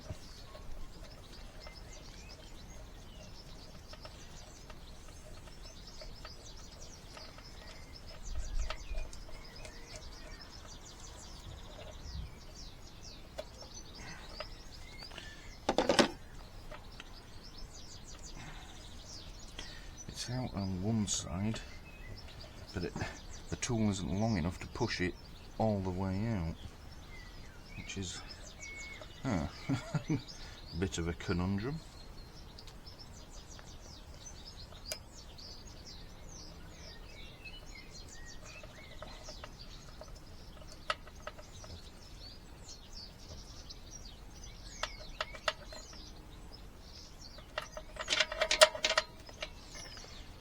Right, pliers.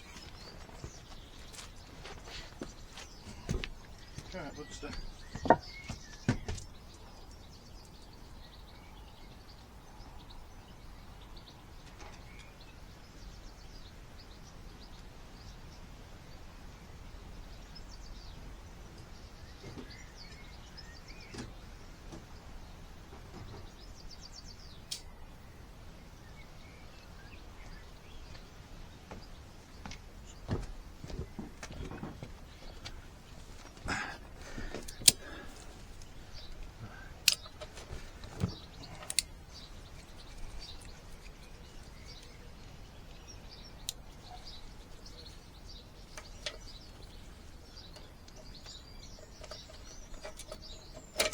There we go. Just needed a bit of help, didn't it, Muffin? Who's a good girl?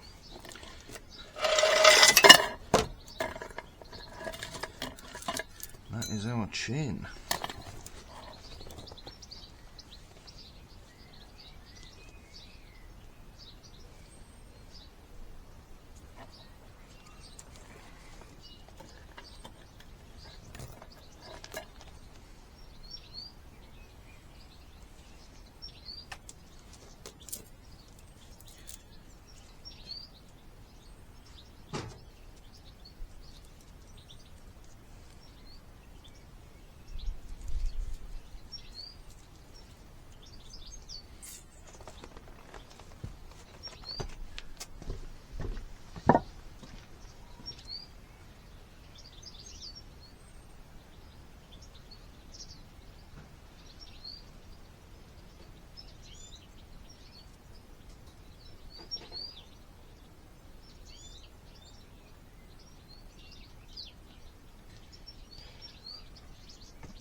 Right, now before I go putting my nice new shiny chain and everything else on the bike, I do want to give it a good clean, especially behind that cover where that small sprocket is. So I've been out, got some brake cleaner. Let's get that done now. It's trying to rain on me as well. Hopefully that'll hold off whilst we do this. Right.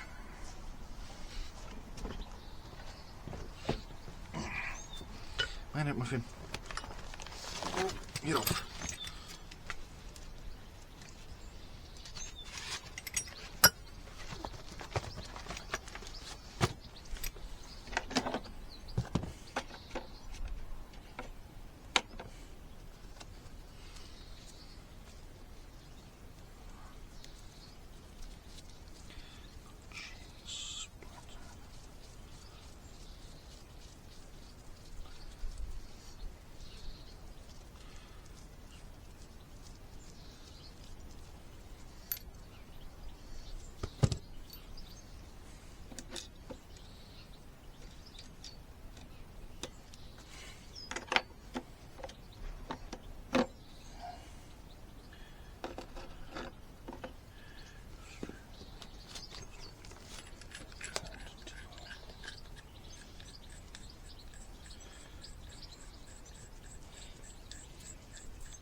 you come.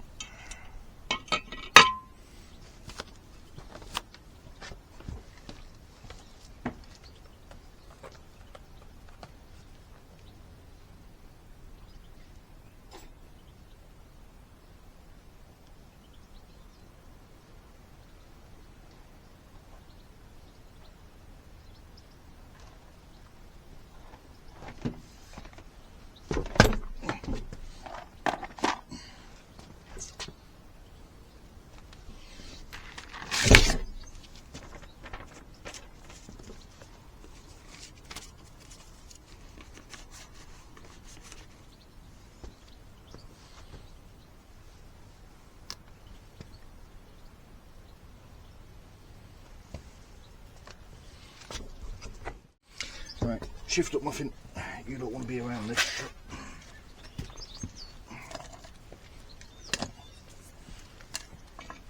Also want to get all this gunk out of here.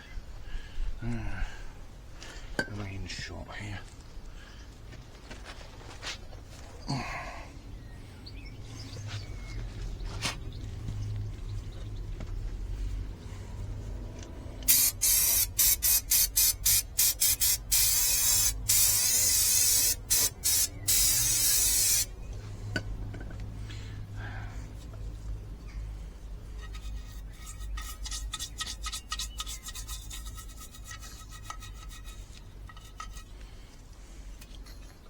Probably shouldn't be doing this on my patio, but never mind.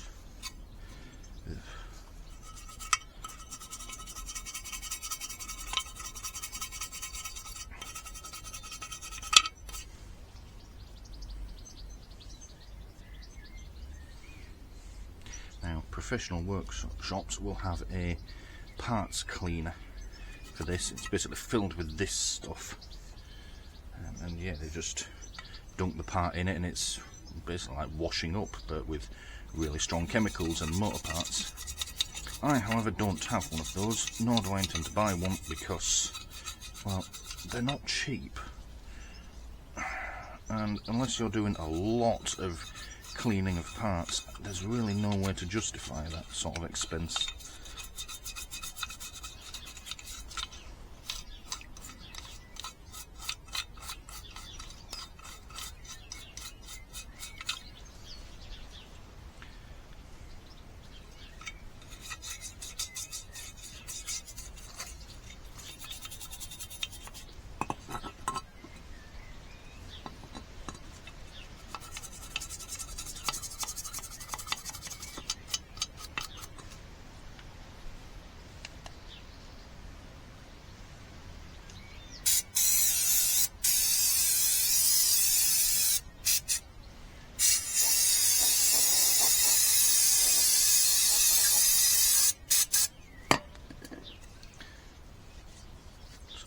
Good thing about this stuff is it's really fucking good. Look at that. And all I'm doing is just using a nylon brush just to take the larger chunks of it off, just to loosen them off. But for general cleaning, just the pressure coming out of the can is enough to blast everything away. I don't want this perfect, it doesn't need to be perfect. I just want to get rid of most of the crud that's in here.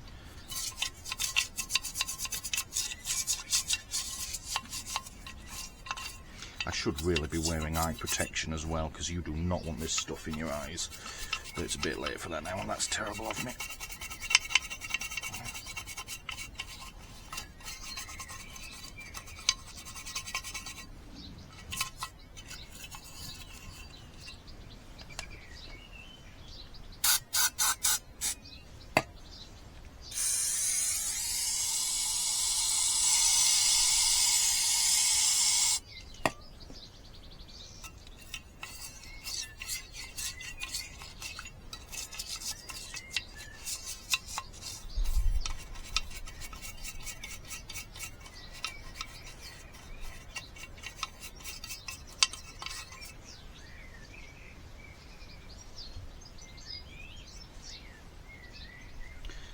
Go, that's better.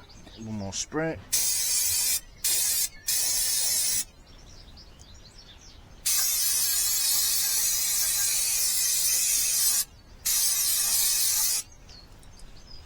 Look at that. Now I could go further and keep scrubbing it and get it all nice and new and shiny. Don't really need to though. Give the other side of it there.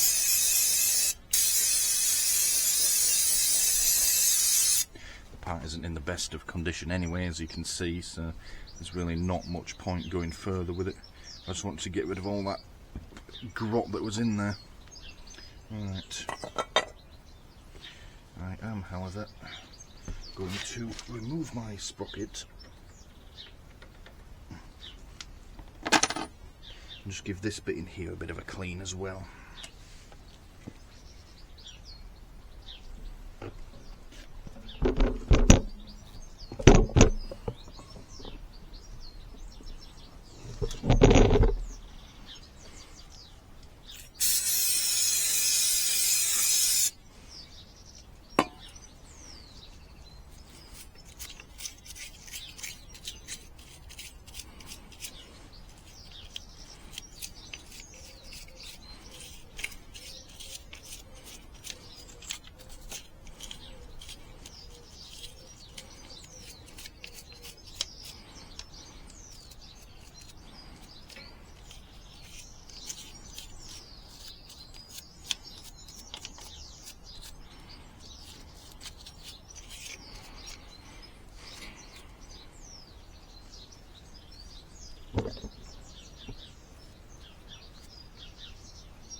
Quite a bit of crud built up on this rubber as well. Give it a little spray. I am hesitant to use this stuff on rubber, but a small amount won't kill it. All it is the chain guide as well. This will just stop your chain rubbing on your swing arm, because you don't want metal on metal. So that's never good for anything. But it's still a reasonable nick. Just get the bulk of the crap off it.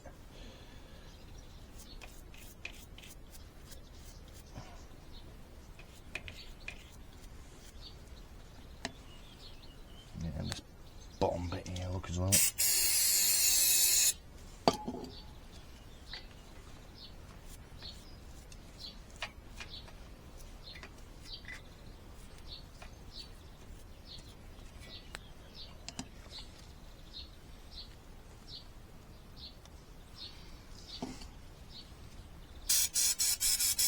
You know, the more I look, the more there is. It's all over the fucking centre stand as well. Ugh. Alright, I think that's most of it. That's pretty much all I wanted to do, was get most of the crud away. I'm not too worried about it being super clean. Yeah. Alright, next stage is... yeah, I need to get that chain back on. Yeah, I need to thread it through where it needs to go, and then I need to press it in. Now this is one of those jobs where if I get it wrong, I'll fuck the part and the job stops. So I think, cup of tea, double check the instructions, and then we'll have a go.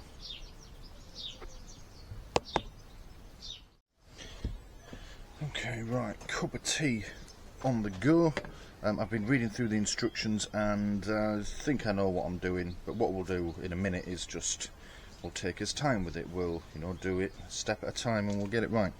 One of the things it does say to do in the Haynes manual, but not in the instructions that came with the actual tool, is you feed it over the rear sprocket first. Of course, at the moment the rear sprocket isn't there because the rear wheel isn't there.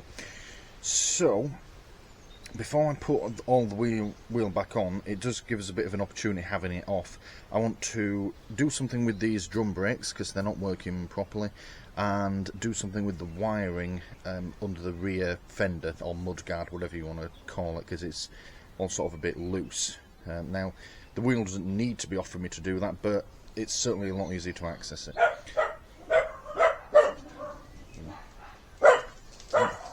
I think there might be someone at the door.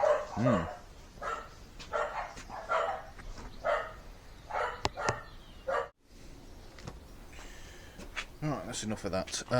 What was I doing? Ah yes, so, I need new fresh gloves on. Basically I want to try and lubricate this part, this arm that goes in here, because it should just spring back. Hopefully, bit of WD-40, work it loose, the job will be a good one. Let me go get some fresh gloves on, we'll do that.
Alright, now I'm hesitant to take this fully apart, partly because these springs will be an absolute penis to get back on once I remove them. So we're not going to do that if I can avoid it. Yeah, what I'm going to do is apply the brake like that. Oh, someone's fired up their ruddy lawnmower, great. It does look like there used to be some grease in there. It's obviously just dried up. Alright.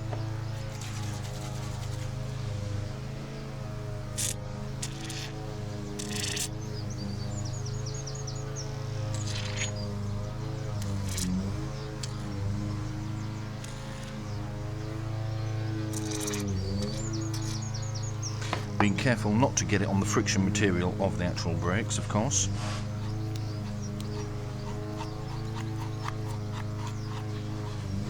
That's much better already. So you would apply it, and then you want it to snap back. But yeah, that's much better already.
Certainly working its way in.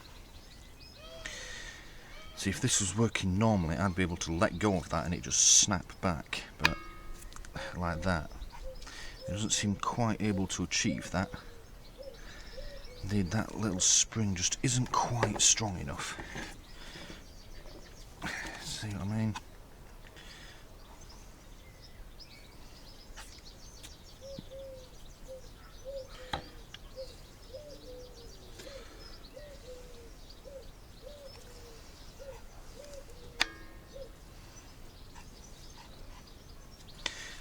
to brake, and then yeah, well, it's starting to do it, look.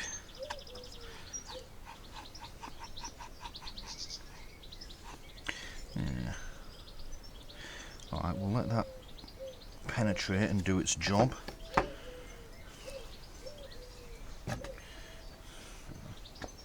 Let's just get a bit more on first. That's certainly freeing off though, which is good.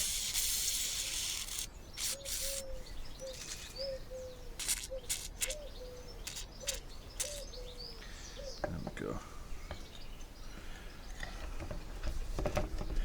Let that sit level. Penetrate through. Hopefully that'll help free it off.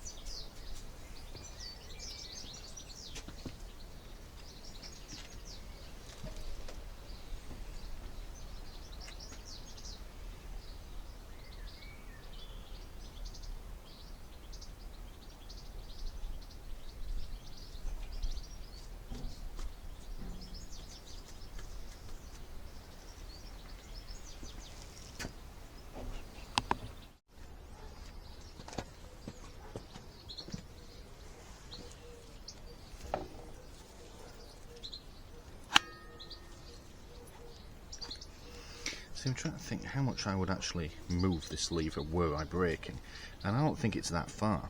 I think it's like there at the most. You picture I'm going along like that, I'm pulling on it, that is some pretty heavy braking right there, and it snaps back from that position, which is what we want. So,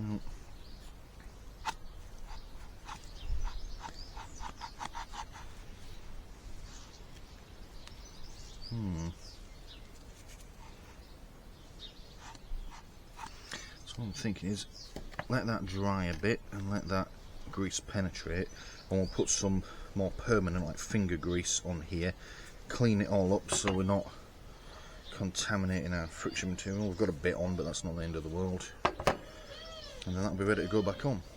Hopefully the weather holds as well.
Now, I know you can't really see from there, but I can't really get the camera in any other angle.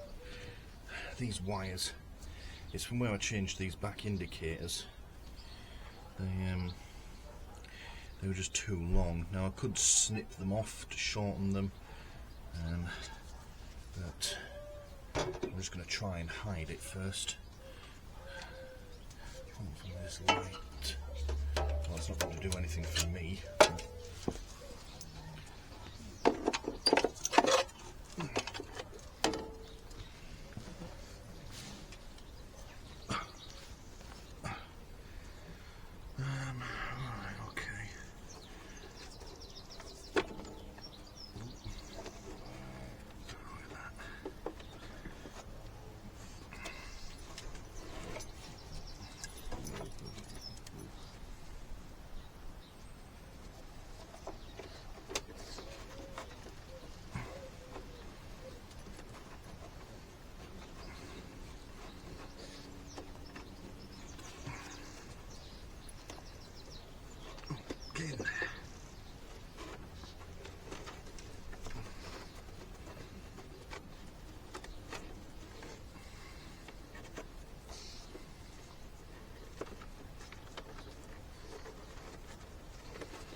see, there's an inner fender and an outer fender, and all the wiring sort of goes in between.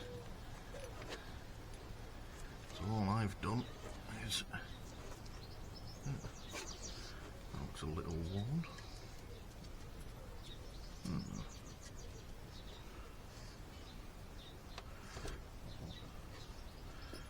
I think I shall just check that. I think that wire might be worn through. That's not good. I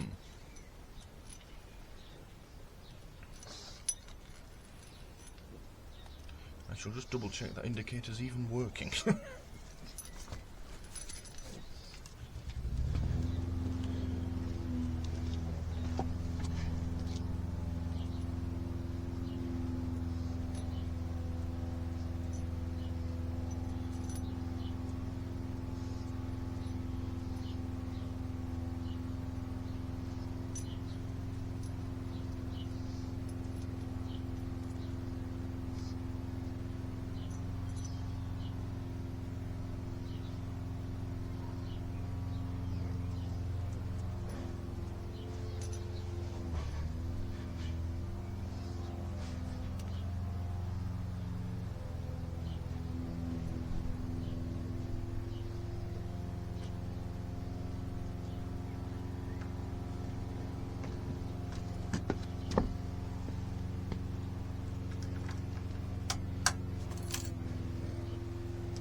Okay, right. So that wire's obviously chafed on something, because this indicator doesn't work unless I follow this wire up. Well, that's wizard, isn't it? Alright. Well, that just means we'll just have to trim this wiring off anyway, won't we? So let's pull it back out.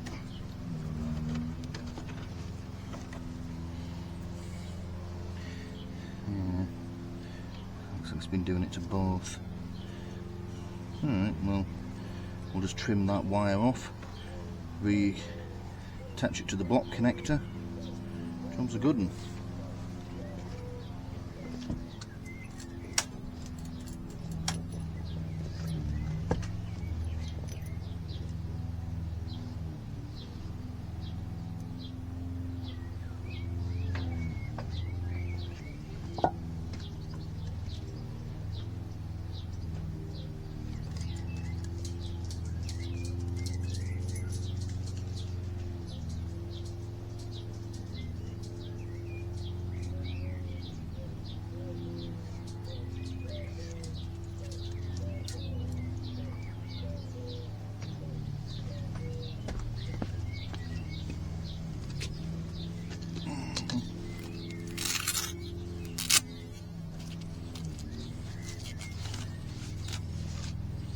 This isn't even the right screwdriver set. Feck.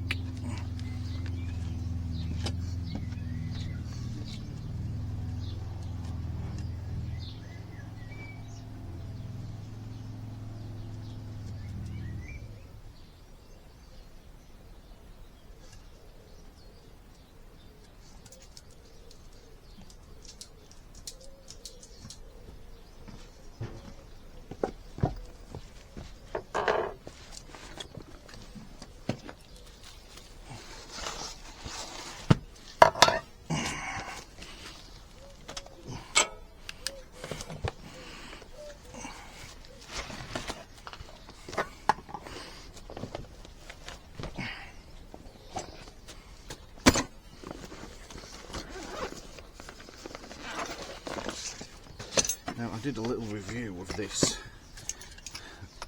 little tool kit that I'm using here, and let's just say it wasn't exactly positive. I try not to do negative reviews of things, but I struggle to find the positives with this particular one. But since making that review, it's actually proven quite a useful little kit.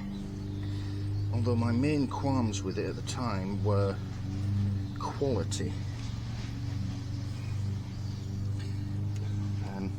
They're not the highest quality tools, but they are standing up to the job reasonably well.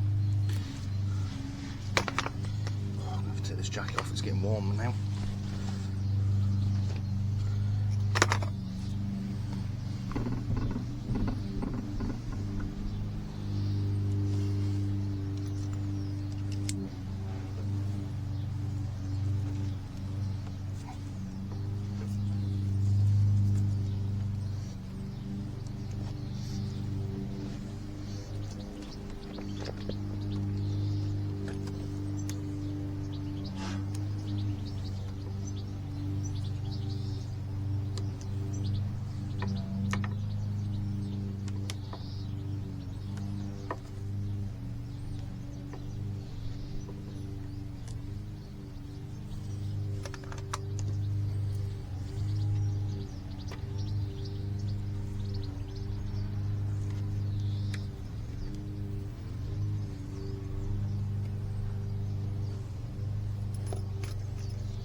Last one undone.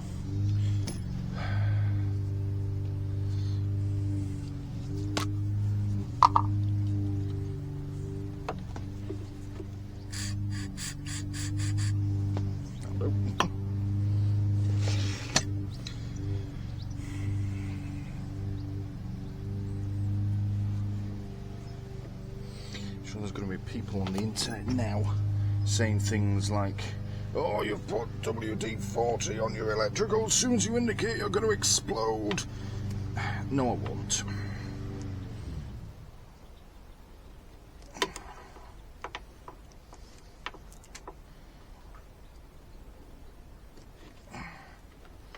But that does not want to come off.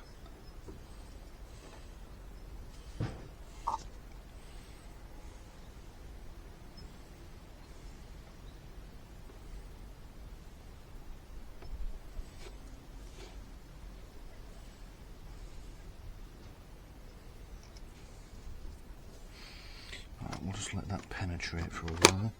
Let's trim these wires back.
That's off.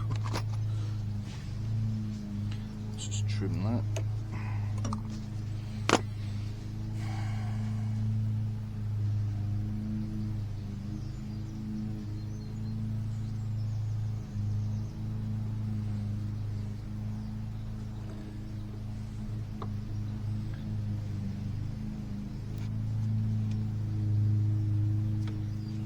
tell you what, I'm just going to replace this connector. Yeah, I'm not even going to fuck around with it. Do I have another one?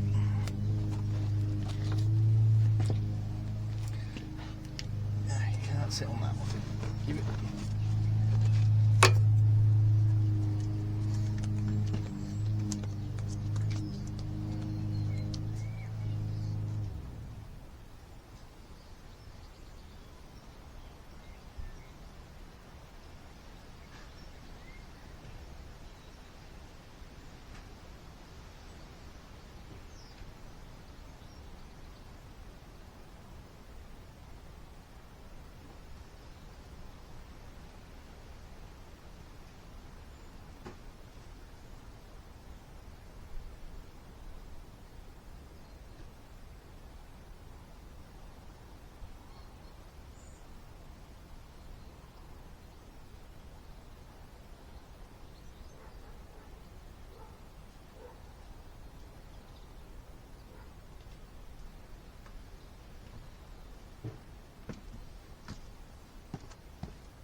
Spare, so I'm just going to have to keep trying to undo this one.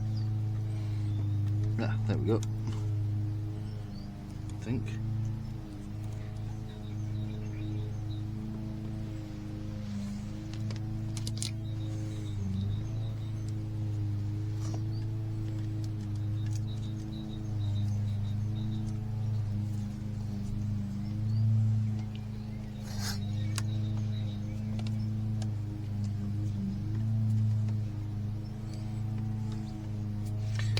Better. Right. Let's reseat these then. So that one went in there.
Ow, muffin, ow!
Muffin. Right.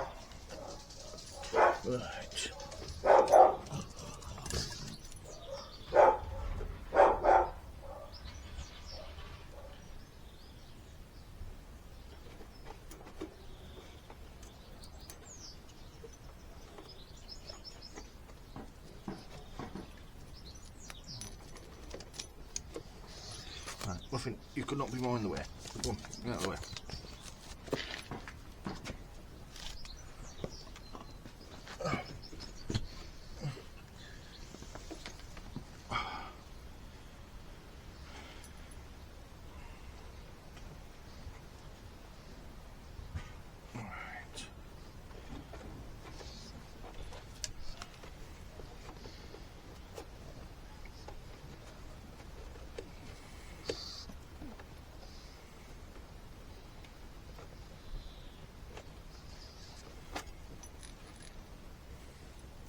One nicely tidied away. See if we can do the same for this other one. Which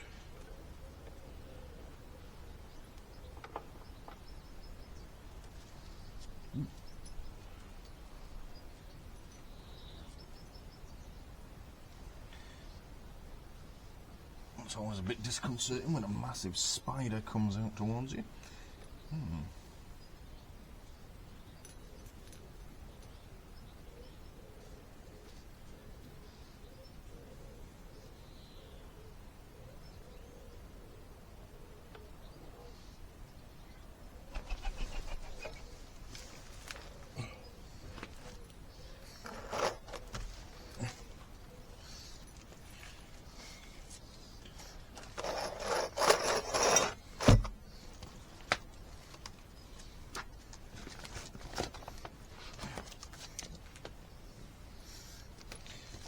I think, get out of the way.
Muffin.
Believe it or not, lying down trying to do this is really tiring.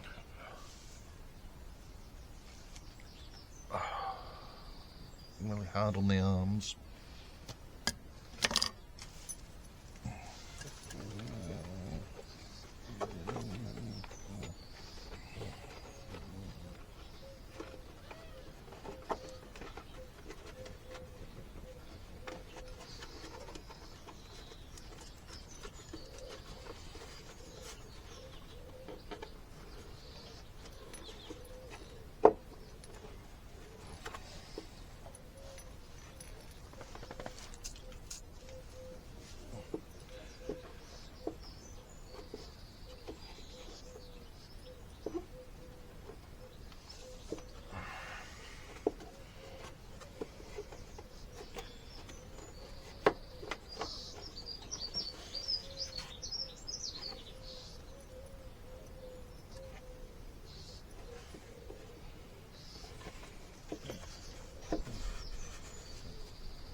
God, Hatcher. Jesus, animal. Oh, what are you doing? What are you doing? Why do you have to climb on me? Can't you see I'm trying to make videos for YouTube?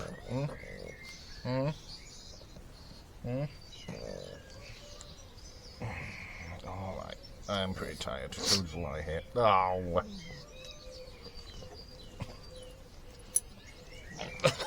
Don't stand on me neck.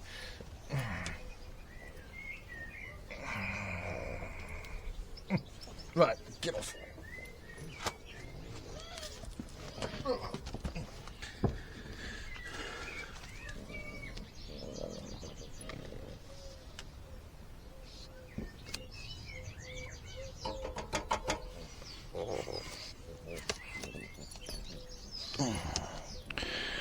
Alright, that's the wiring repaired and tidied up.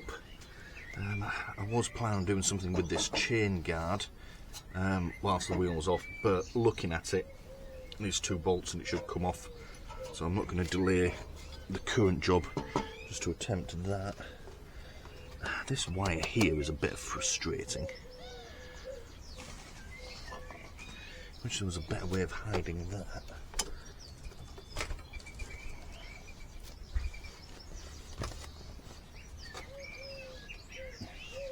But we can deal with that later as well. Alright, let's go and check on the brakes, see if they've cleared up a bit.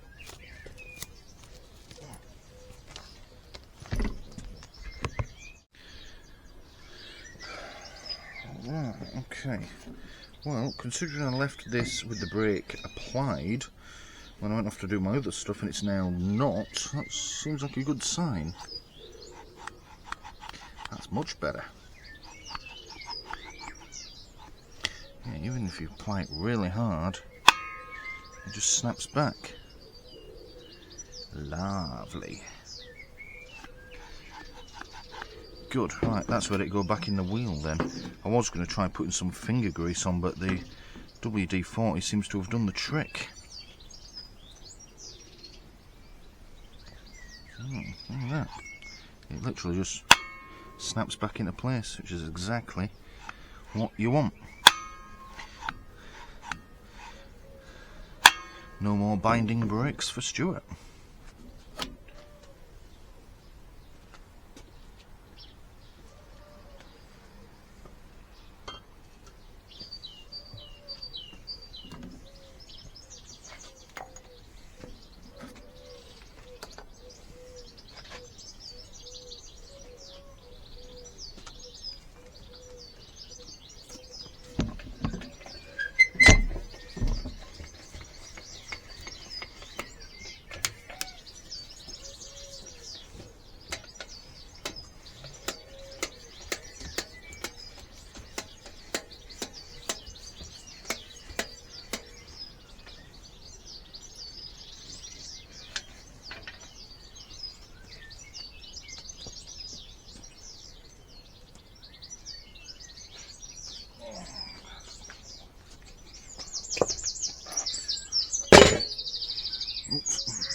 Tell you what, let's just go and put this back on the bike, shall we?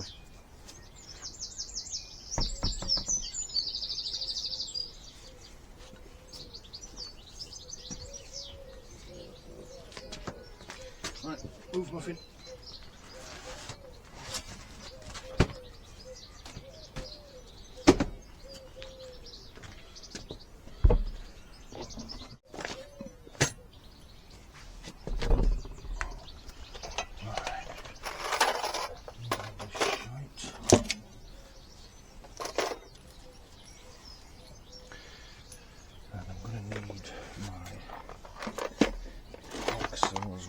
For this, so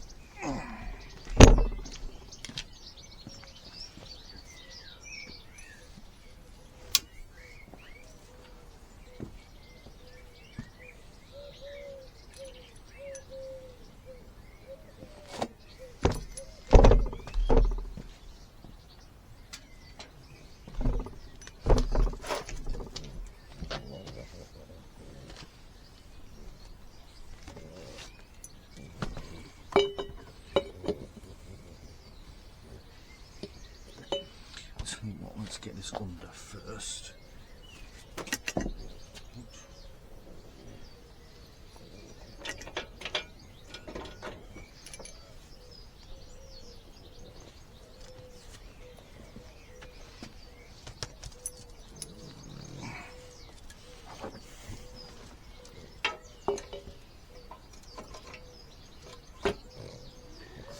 That's on. Where's my brakes?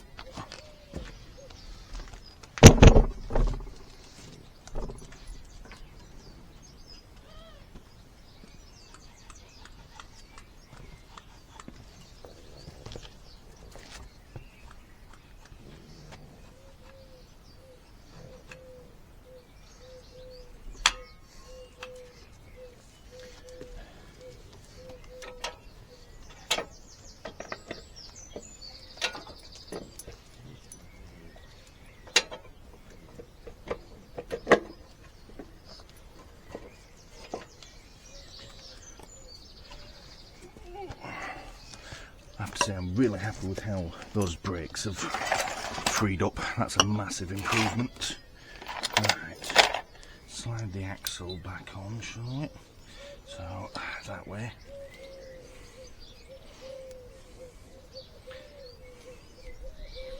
I'm doing this because, well, actually I mentioned it earlier, it says to feed the chain over the rear sprocket, so it seems reasonable to have the wheel in place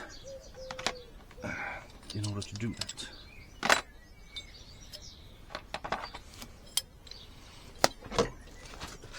Right, so that off.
Time for a hammer.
Go.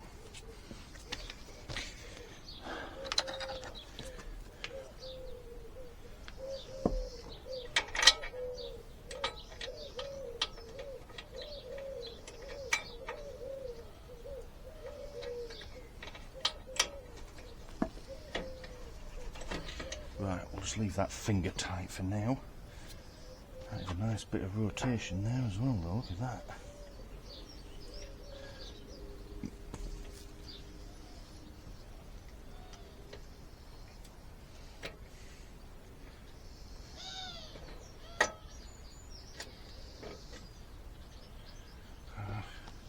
Good to know I haven't broken anything.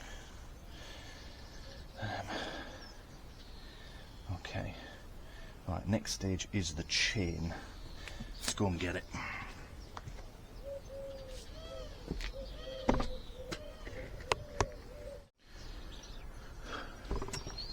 Right, here we go then. It's time to come together now. Over here, Buffett.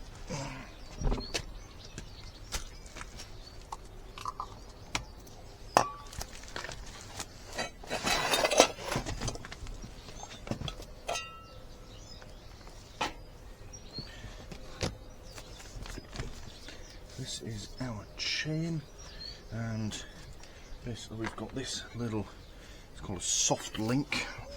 Is that in shot? Yep. Which we'll come to in a minute. Let's just thread this through for now. I've had an idea whilst I was going through all this as well.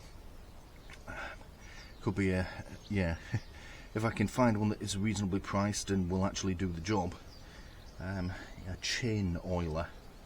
It's a bit old hat, you don't really see them on modern bikes. I guess they don't need them. This obviously doesn't come with one, but could be an interesting little project to put on. But yeah, we'll look into that later. So I'll put that to one side for now. Let's get this threaded through.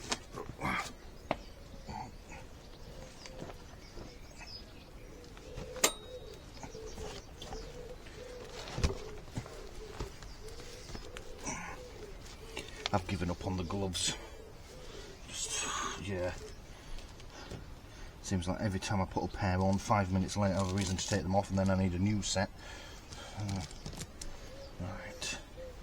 So let's start. I'll start at this end.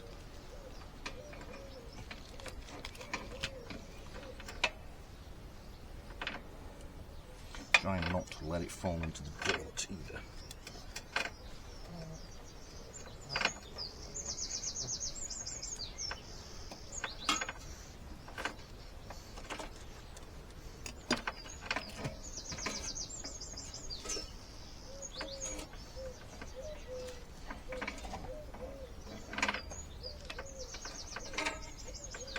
Is. Oh, there it goes. Never mind. I perhaps should have removed this guard. Never mind. It's done now. Right. Come on, round you come.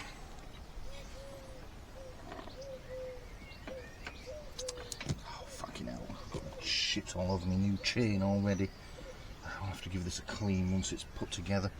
Right. That appears to be fitting nicely onto that sprocket though. Look at that. How good is that?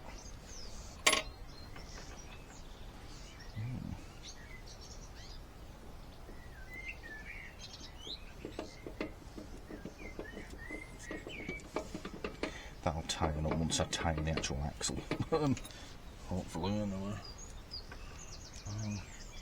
Right, so we need to join these two bits together. So let's get the tool and the instructions out, and let's go about that, shall we? Tell you what. There we go. So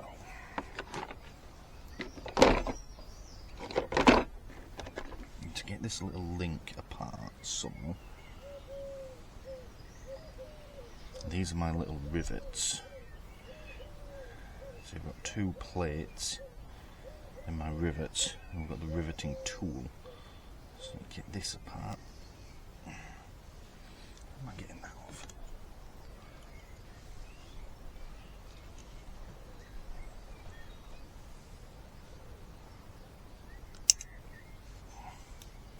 There we go, off you come.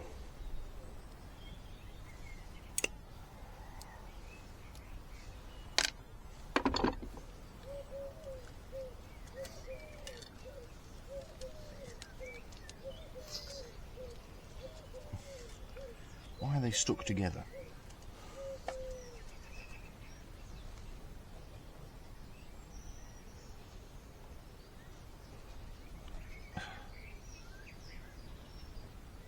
Let's flatten them all.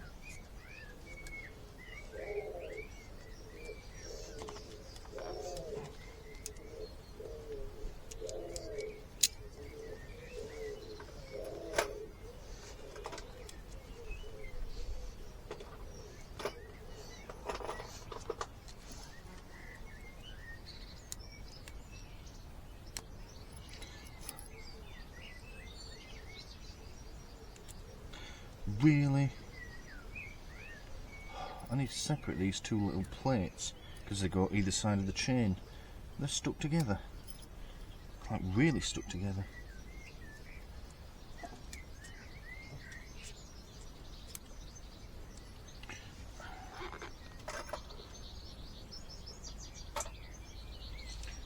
So we can get the blade of this really fine screwdriver in.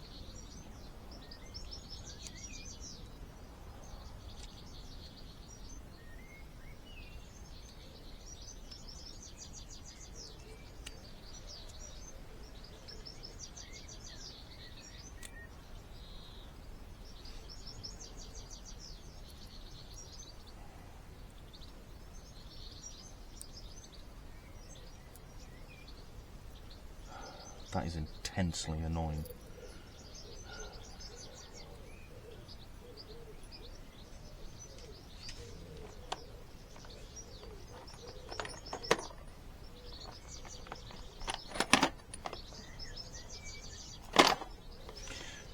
Not only have I managed to get crud all over my nice new chain before I've even fitted it properly, but these links are so well stuck together.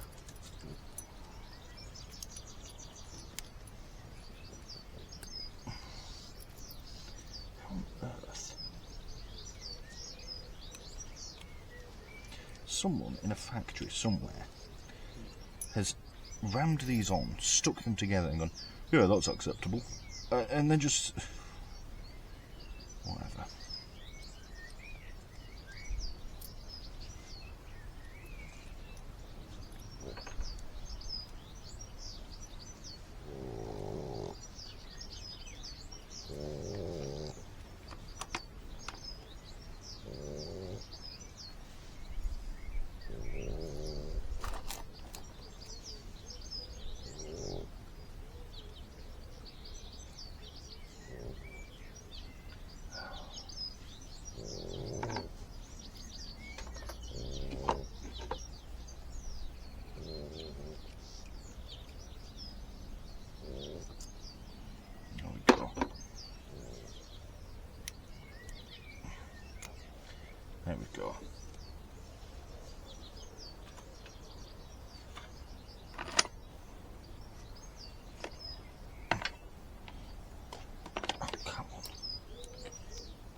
on.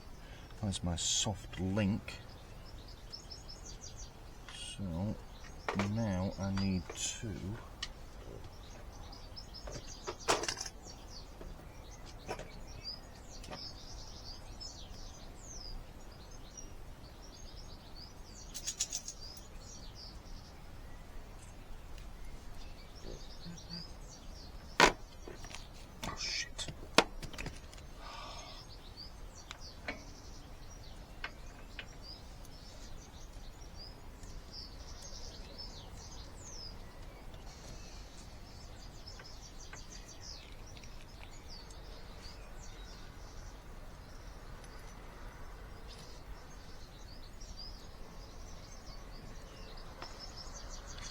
now we need to press those rivets. You wash my fucking hands again is what I need to do.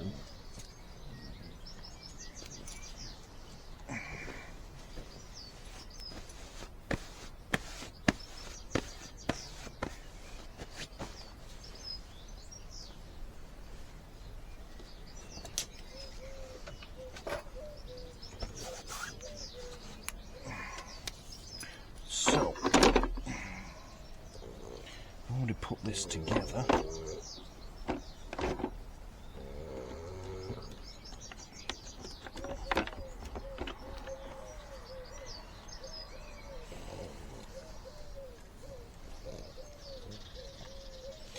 And I've put it together the wrong way round,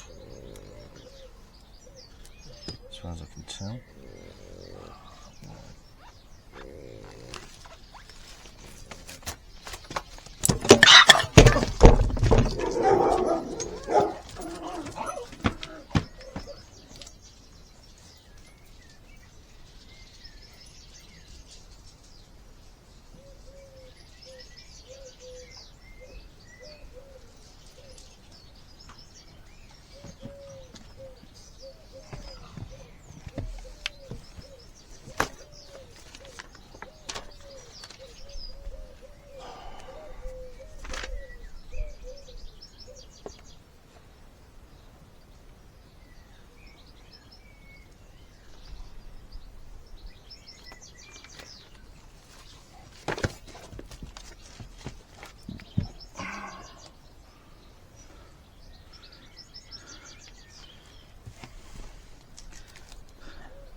Right, I'm going to use the press plate instead. Yeah. Let's just take this out.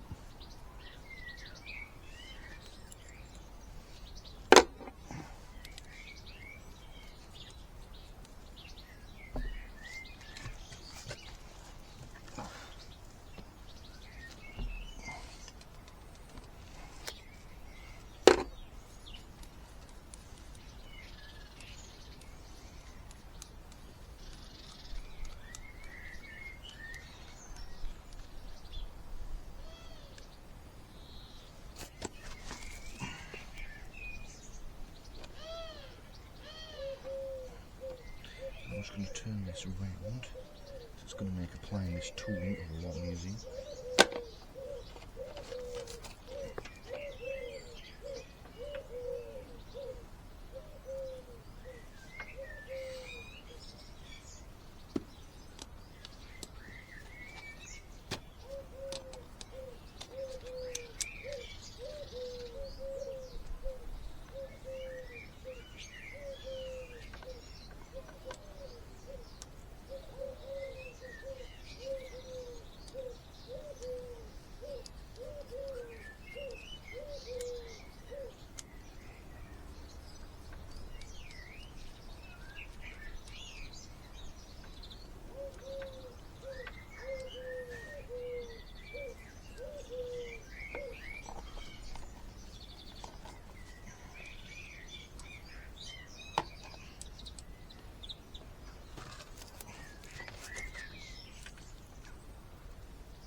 That's not going to work.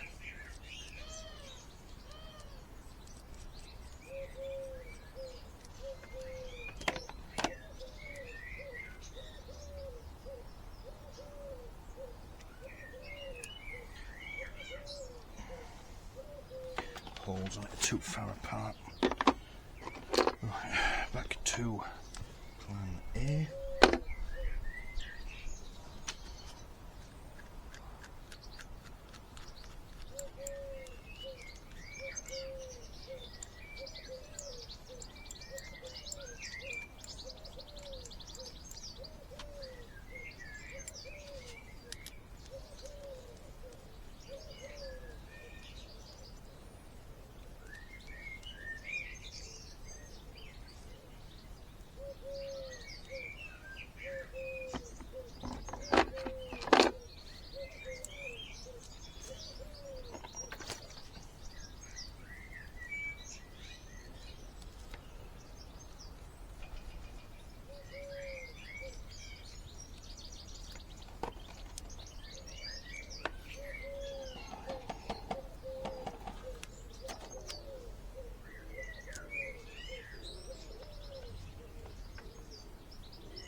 Right, okay.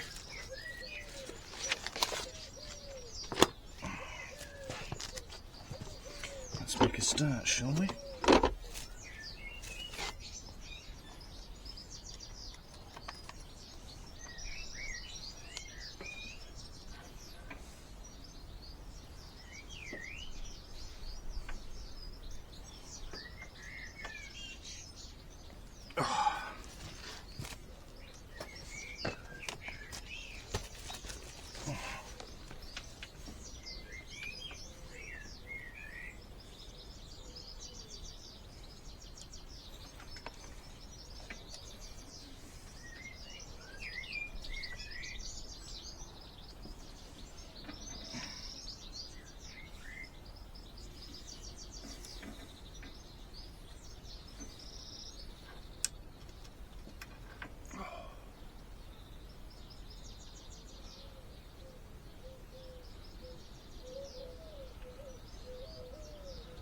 Is it even working?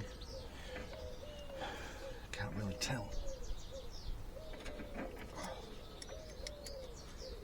Certainly hope it is.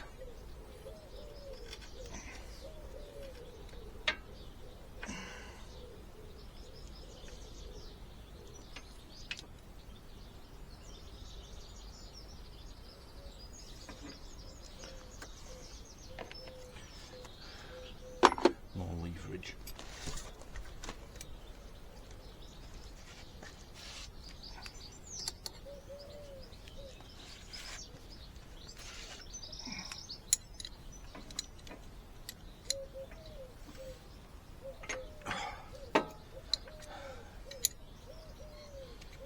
It's not really any better.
I'm going to try a different, they call them anvils, because it has done almost nothing, that other one, and it was just impossible to turn. So let's just try that again, with a different shape on it.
whatever's going on here isn't right. I must be doing something wrong.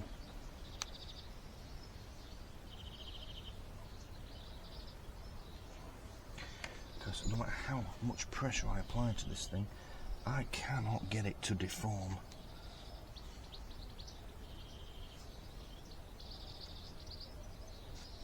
Maybe I'm just not applying enough pressure.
When I was thinking this is a weird technique, it's the only way I can get the strength in my arms to press this rivet.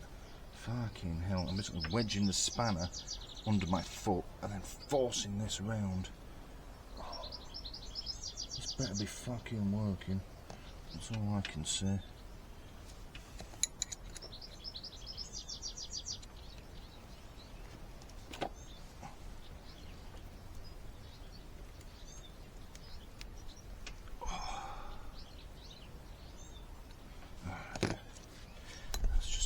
Backing it off now, see what it looks like.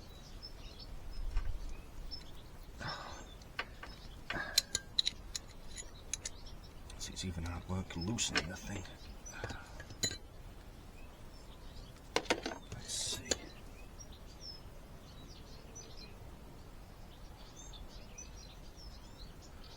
Well, it appears to have done fuck all.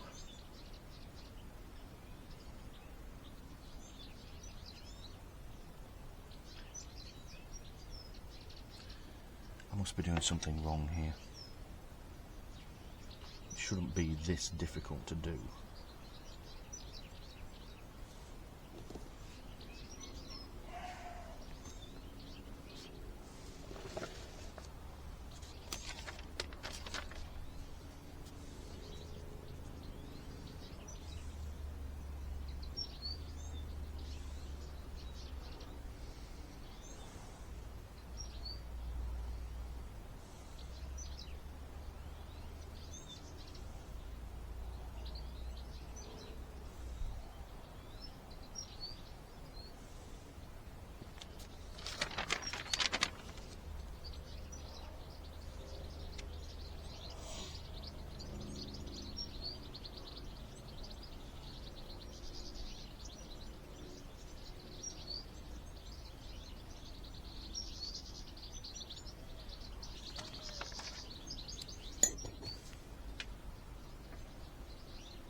just try this another way.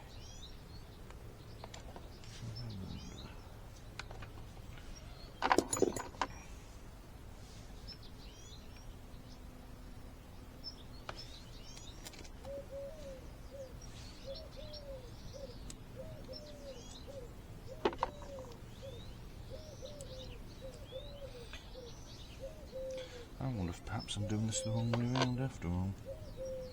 Let's just line this up in here.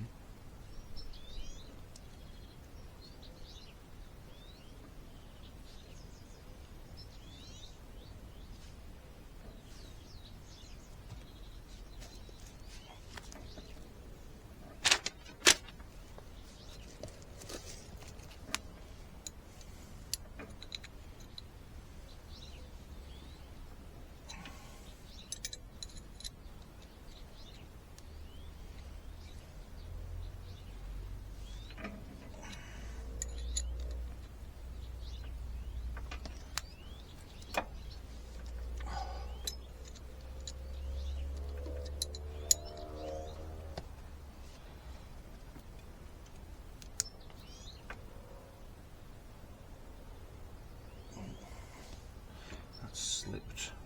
Let's back that off then.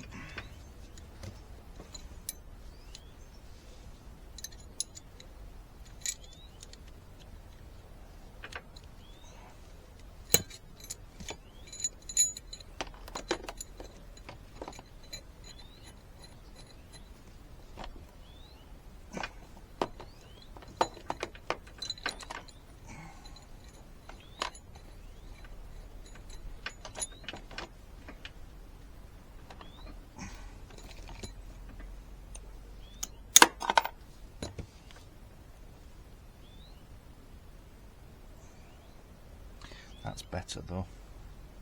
That looks a lot better. I was doing it the wrong way around after all that. Fucking hell. Instructions are not clear. Penis cotton ceiling fan.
Might have gone on overdone it now. That link doesn't move freely anymore. Oh, fucking hell.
better.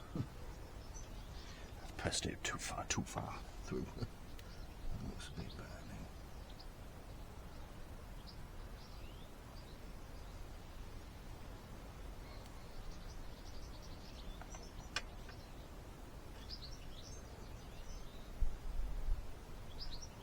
Alright, let's do the other side then. And I just need to remember that I don't need to press it quite so fucking hard.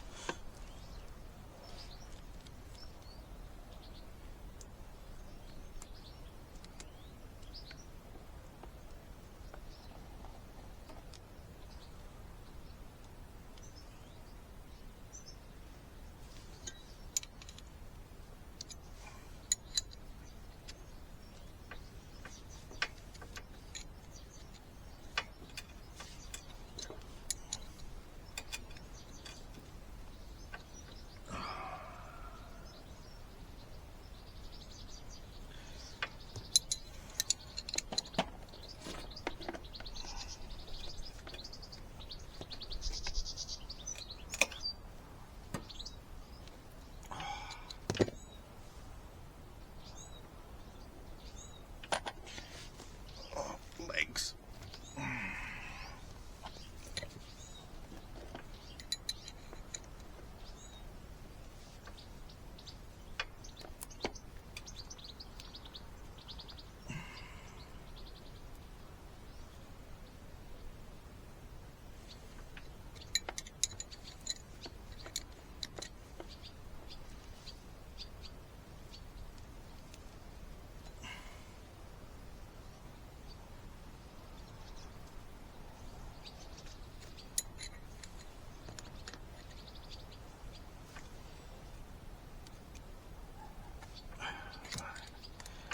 That off and see how it looks.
this is working.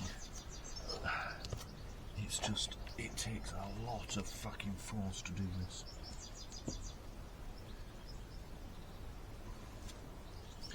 Let's try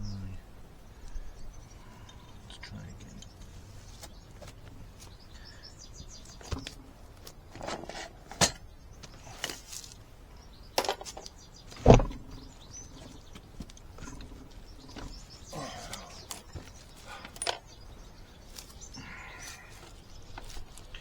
This position's even more uncomfortable than the last one. That's better.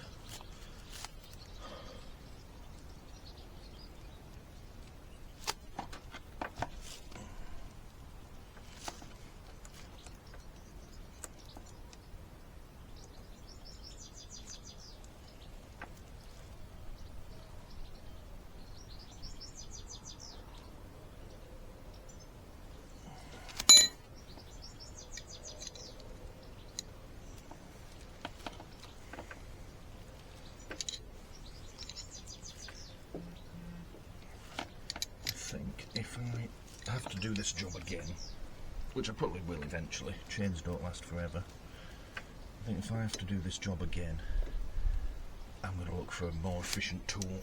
There must be like a different way of approaching this. Say like a rivet gun perhaps, that just poof, and it's on. Because this is a pain in the arse.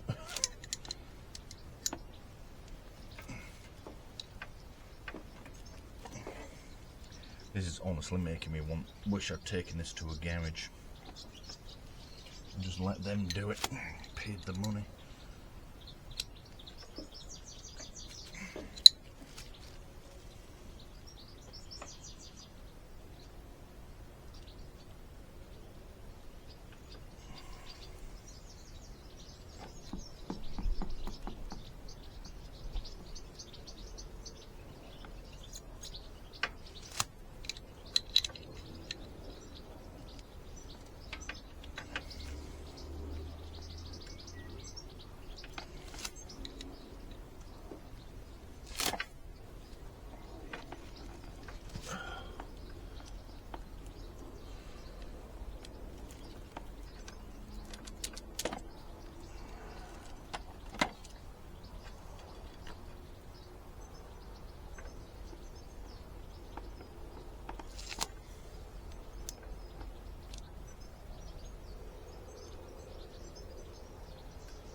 something else.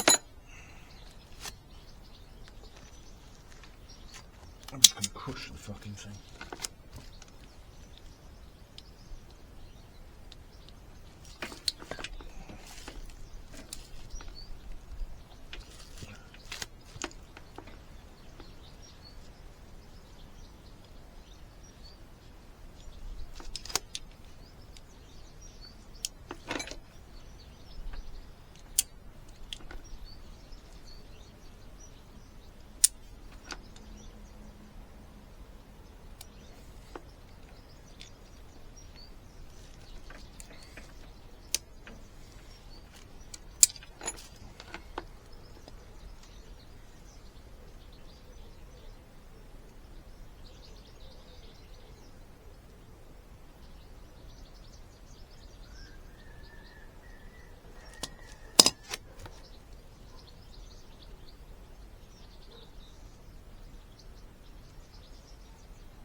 Still not happy with this last link. Still a bit of lateral play in it, but I can't get this rivet to deform anymore. Try one more time. We're talking 1/10 of a millimetre, but I can feel it. And it's so frustrating.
feel any more play in it now than what I can in all these other links, so that will do.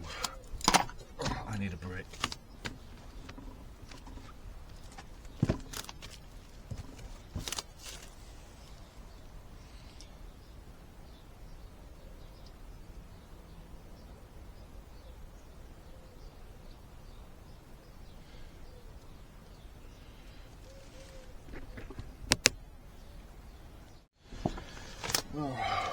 Alright, I had a bit of a break. I'm still not 100% happy with the rivet on the chain, one of them in particular, but rather than keep playing with it, I'm just going to do the other bits and then come back to it. I'm not going to be able to test ride the bike anyway until this the plate for this has arrived, so yeah, I can go away and sleep on it if I need to. I do just want to get the chain on though, so I'm going to put that on there, like that, and I'll try and get the chain round it if I can, which I can't.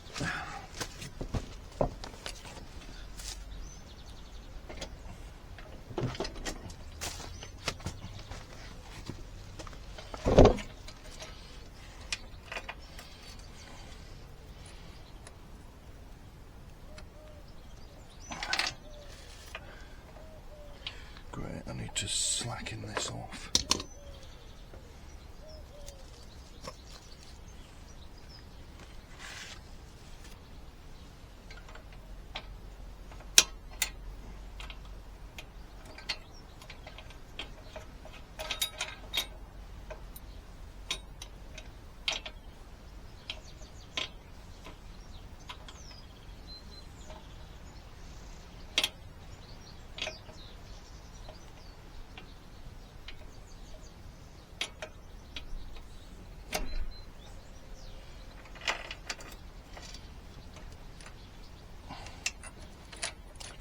Thing. On you go.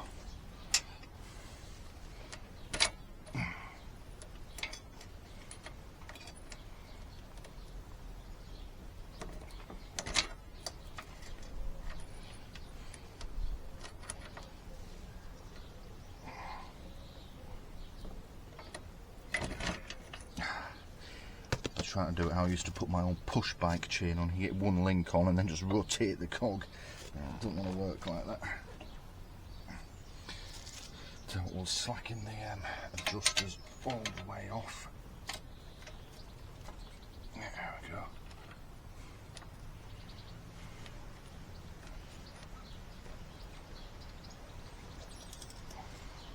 Come on you go. There we go. And he's on. Lovely. It's obviously still a bit slack because I haven't adjusted it, but it is on. That is what we like.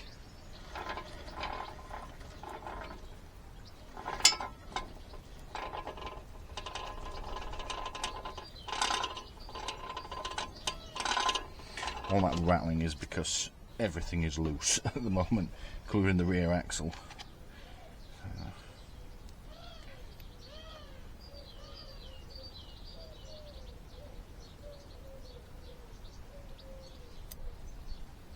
If anyone thinks these plates aren't necessary, I don't know if you saw it then, but just me rotating the wheel around is causing the sprocket to move out of place.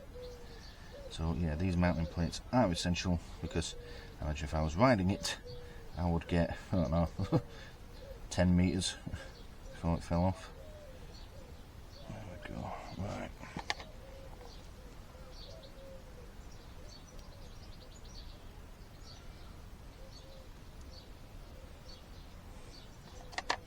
We'll just use the old plate for now, and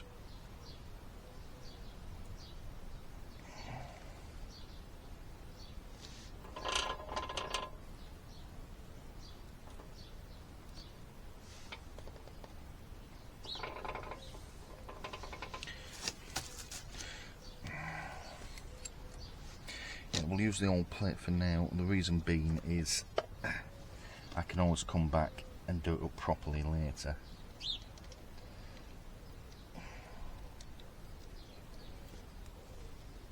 So I'm going to have to take these nuts off anyway when the new retaining plate comes.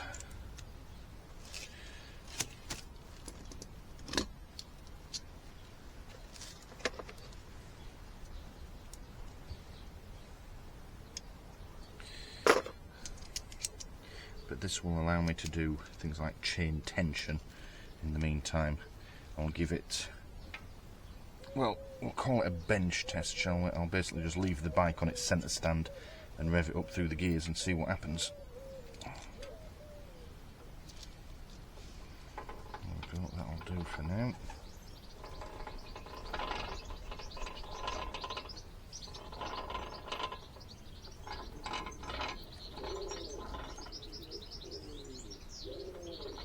See if we can spot the soft link that I put in.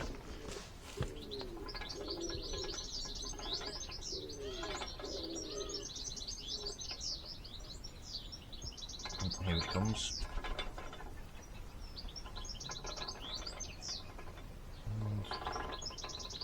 And it seems to be doing its job.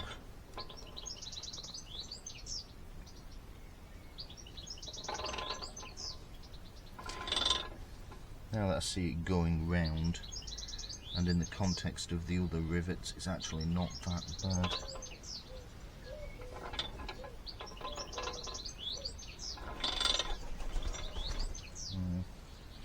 Alright, let's do chain tension. This is a job we've done before with the old chain. So let's do chain tension, and then, yeah, it's about all there is to do after that, except wait for this retaining plate to come. And then road test it. Yeah, okay, let's do that now.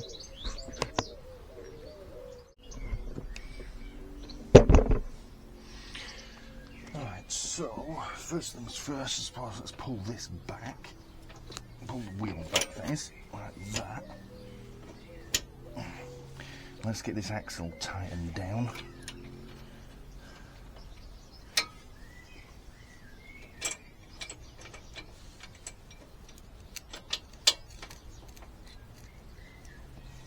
And there's little marks on the swing arm.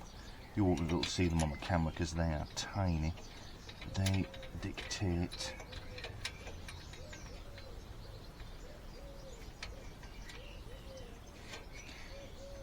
how aligned your axle is. Let's do that.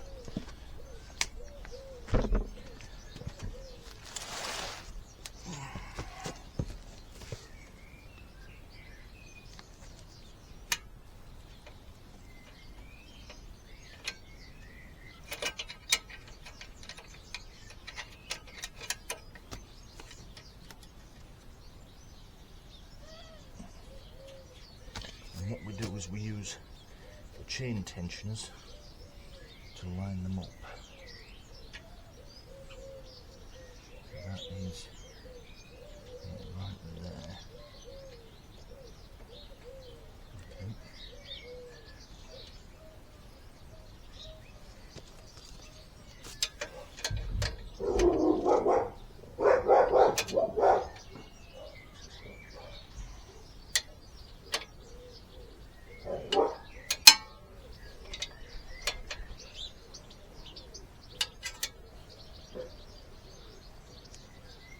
That's about the right amount of slack as well in the chain.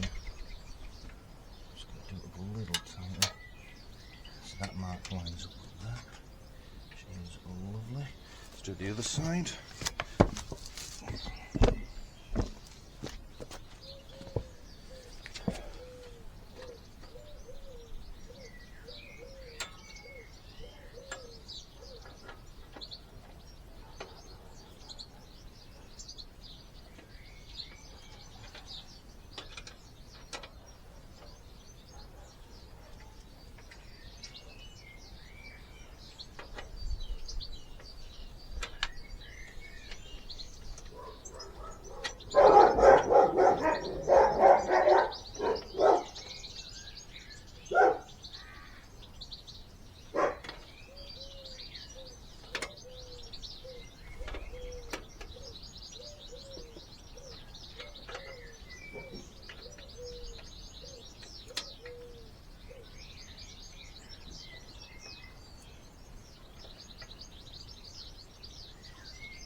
This is frustrating. The chain is pulled tight and yet I can't get the other side to line up.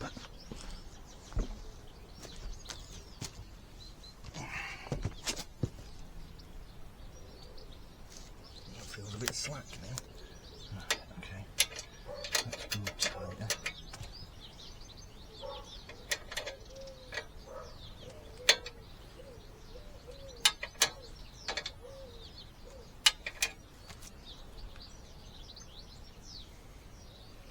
That's better.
Aligned.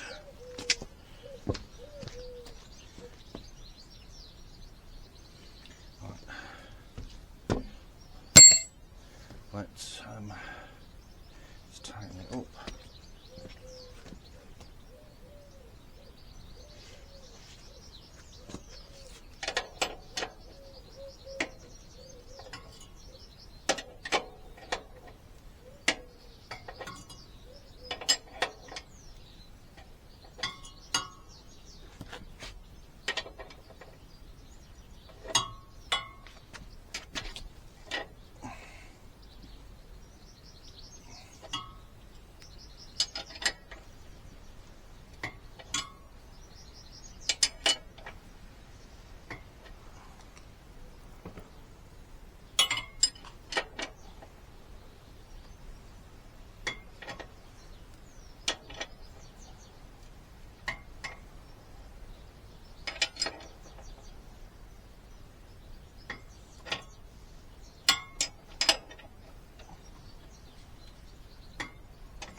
Nice and tight. That is spinning freely. Good.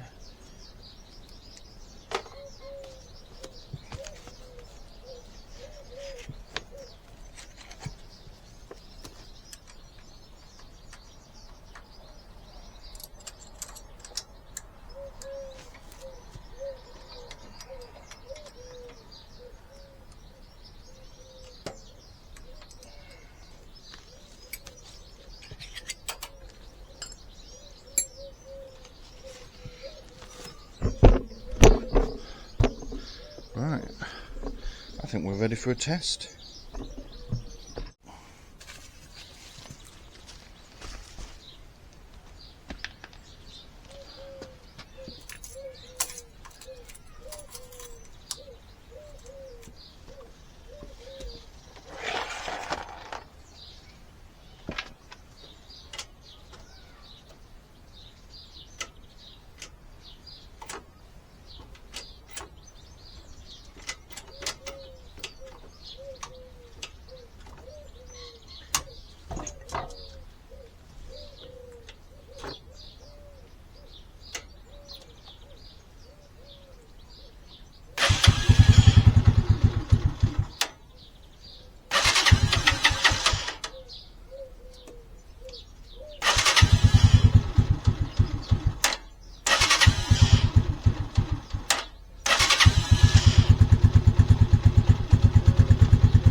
back tyres on the ground.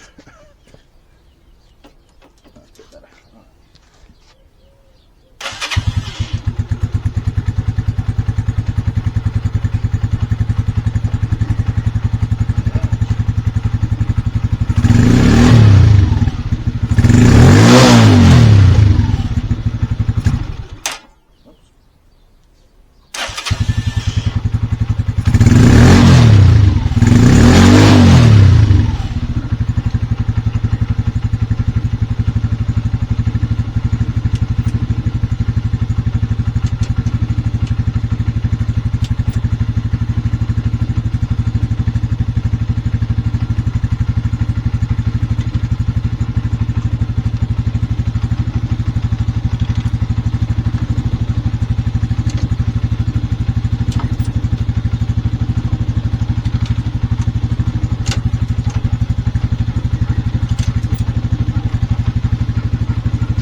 Right, happy with that. One thing left now is we need to wait for that plate to arrive, retaining plate, so that front sprocket's on alright, but it looks okay so far. It does, yeah. I still want to replace it, but yeah, happy with that. Everything's holding up nicely.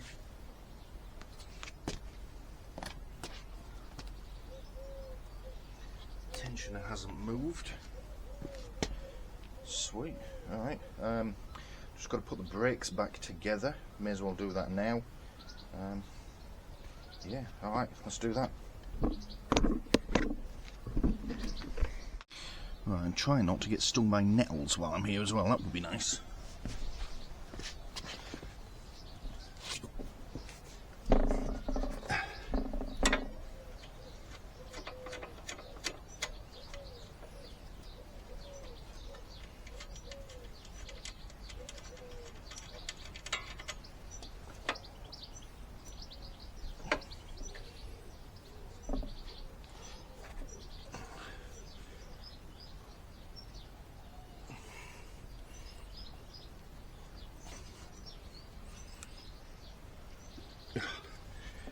Rotate this plate now.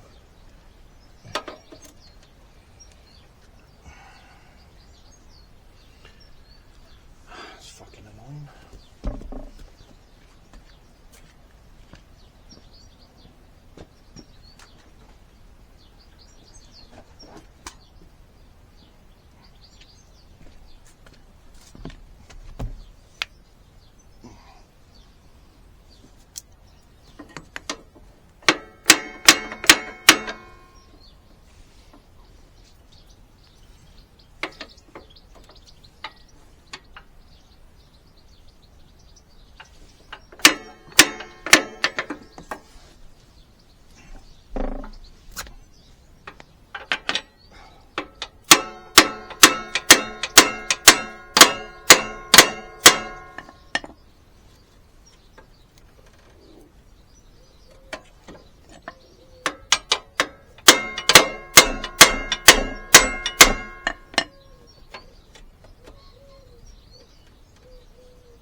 pin for it as well. Fortunately they're easy to come by.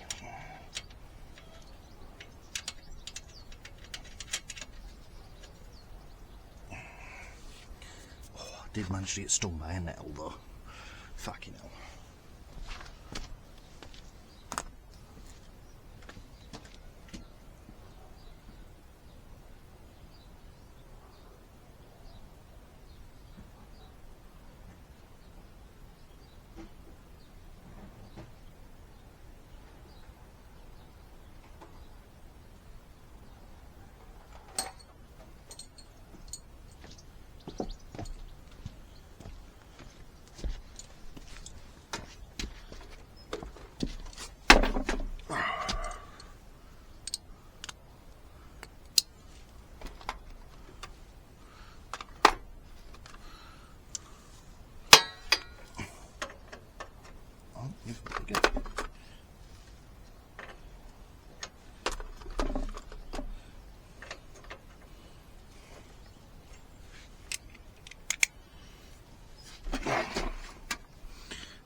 Put my socket set over the top of the nettles that just stung me.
One of those nettles has stung me in the arse. I really need to destroy them, don't I?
so much better.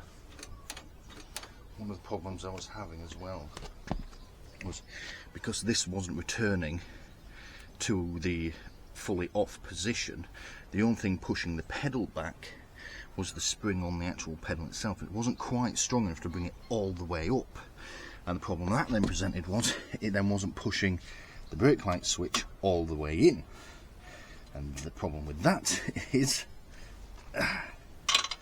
that the brake lights were then on constantly as I'm riding along. And having your brake lights on constantly is the same as, well, just not having working brake lights, because no one knows whether you're braking or not. Let's tighten this lock nut down.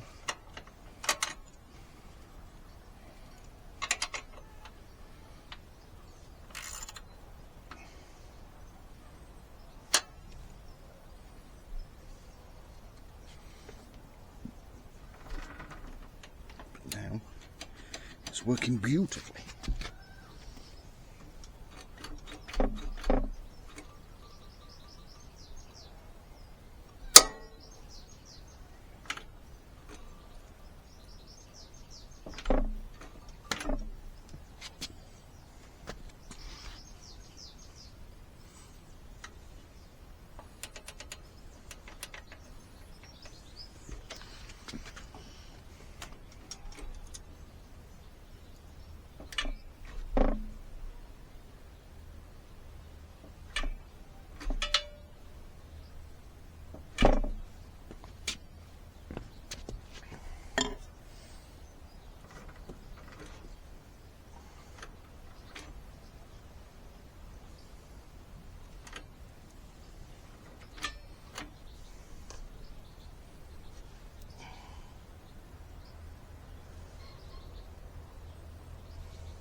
Right, so I thought for a moment there that I was losing the light.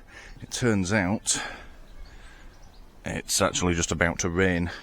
So I'm going to quickly screw that plate on, just loosely again, and then go inside and wait patiently for the front sprocket retaining plate to arrive. And once that's on, I'm going for a test ride. Right, here we go. It's finally arrived. Well, actually it came a few days ago, but I've been working and I've finally got time to fit this. So we're going to bolt this on. I could tell pretty much as soon as it arrived that it looked so much better than the old one. So this should be a good fit. But yeah, get it bolted on, and then I think I'll let this hangover wear off a bit more before I go out for a ride. Oh, dear me. Yeah. So since the segment that you watched a few seconds ago, about a week has gone by. In that time I have nailed a new job, which is made me immensely happy, and I think I'm going to be so much happier than I was, well, than I am in my current job. It's a fucking better be.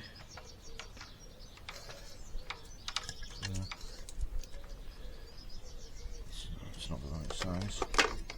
I can't remember what size it was now. Oh, it was that size. Yeah, I should be a lot happier, but also I just don't do that by hand. But I also managed to remortgage the house. Well, not remortgage, switch deals in a much cheaper rate, so I'm not facing imminent financial ruin anymore. Let's see if we can. Oh, there we go. Can't do anything from. actually managed to get a rate below the Bank of England base rate, because those unelected millionaires seem hell-bent on making everyone as poor as possible. Because that's an appropriate way to behave during a cost of living crisis, isn't it?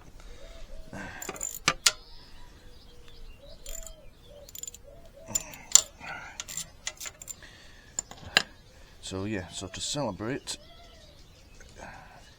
and if you don't have a mortgage that's due to jump up in price by more than 50%, it's probably going to be hard for you to understand this, but the weight that was lifted off my shoulders by nailing that new rate, I've still got to do the paperwork on it, but they've offered it to me. The weight that was lifted off my shoulders was immense, and couple that with getting the job, yeah, it's been a pretty decent week for me. Take off of that. Oh, it's not going to come off now, is it? Because of the chain tension. Oh, fucking hell. Might have known something would go wrong. And I'm going to have to slacken this chain off again. Don't really want to do that. Let's get a screwdriver on it.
So yeah, me and my partner had a little bit too much to drink last night.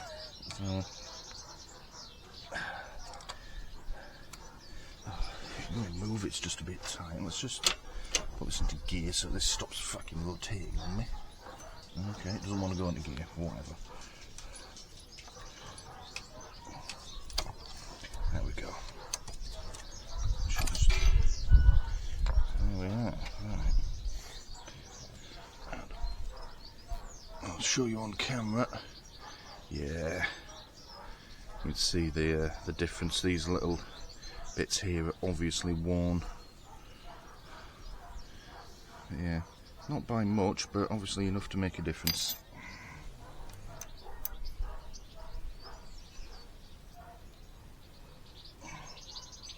That already feels like a tighter fit.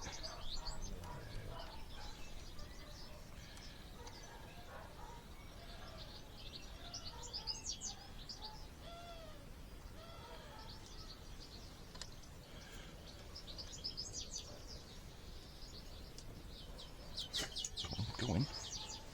This one won't go in.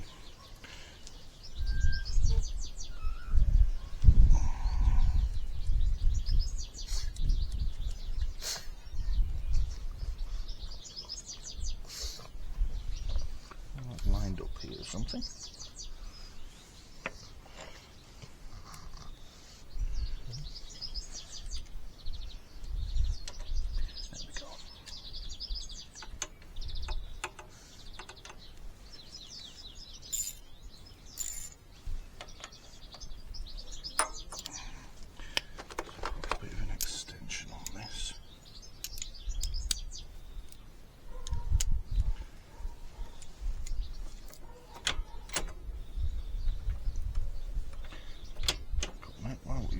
fucking gear. Ah, bollocks to you. Right.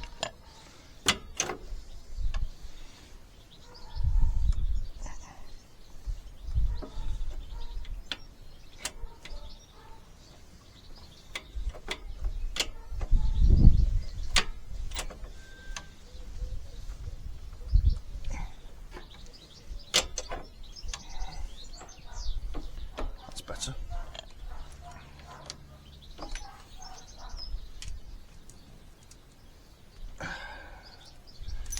It's nice and tight, and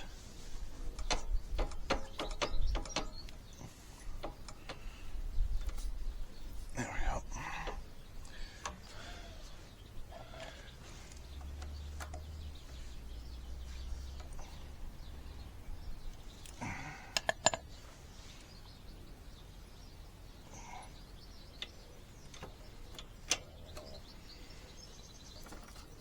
Back into neutral.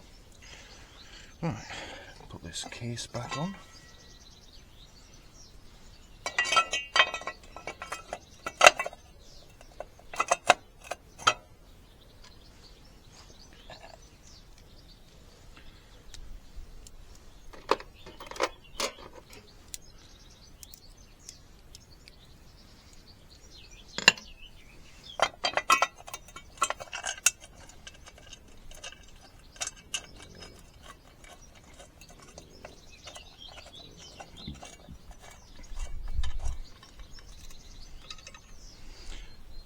Now I've left the other bolt inside. Fucking hell.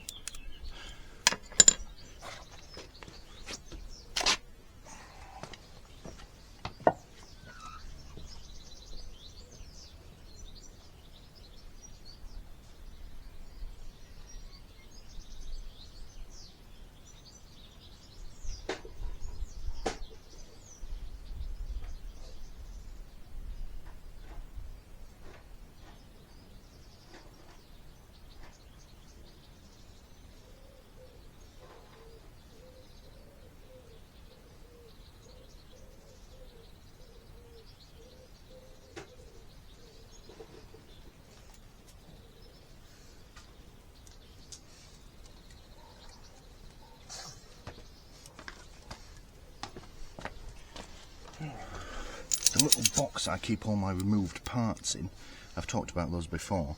I just opened it to get this this one bolt out, and the old chain is still in there. And my God, it stinks. I don't know what's going on, but it fucking hums. A combination of burning and rotting. Also, I've just realised something a bit daft as well. Let's just take this back off.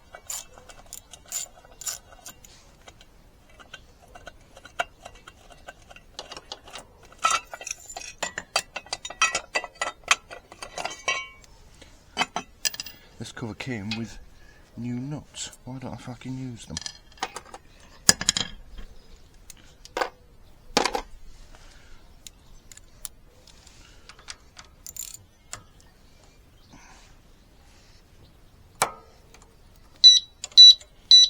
Oh, I forgot to take I forgot to take the disc lock off. Oh, dear me. All right.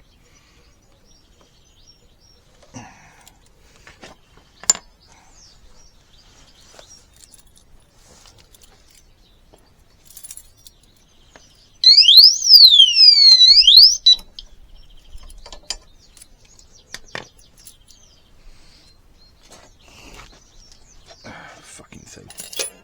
Right.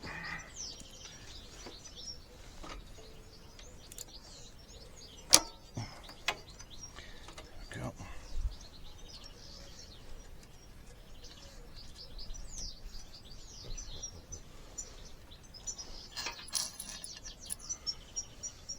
These seem different. They've got a flared base. Are they even going to fit?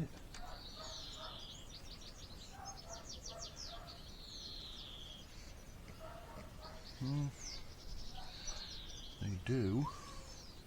Just tighten it up and we'll see.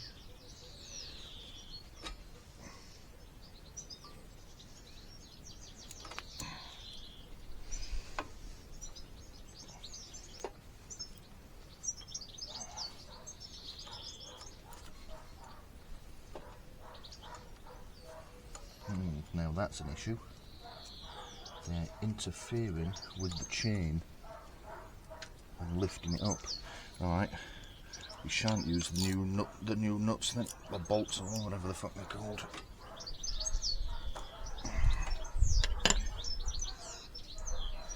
Yeah, these have a flared base on them, which, as it comes round, the chain is touching on the base because they stick out beyond the end of this plate.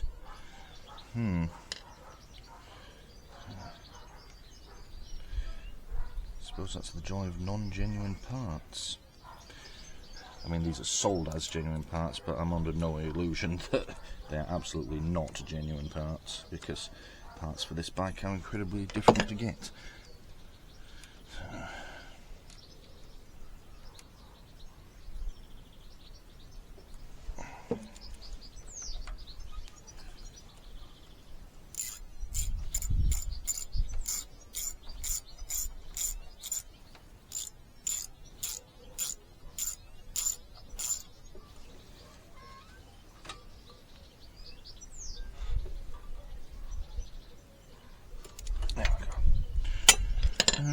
Right, let's go back to putting this plate on now.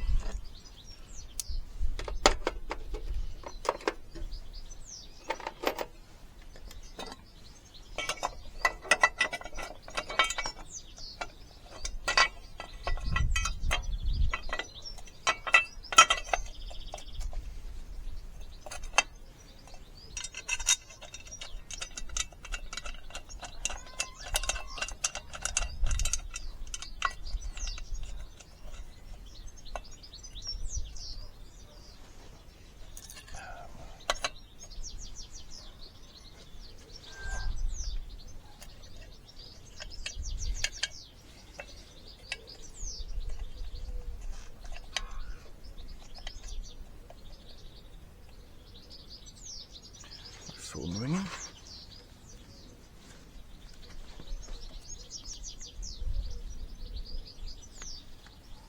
Hello, love. You okay?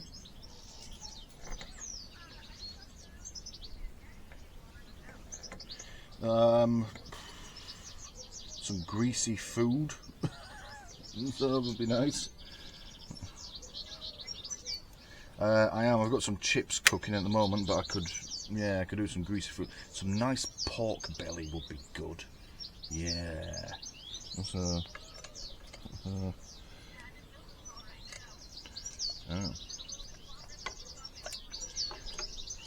That's alright. I had a ridiculous line like I was some sort of teenager, so yeah, that's fine. But yeah, some nice greasy food, like some chicken, some chicken or some pork belly would be good. Yeah, that's right up my street right now.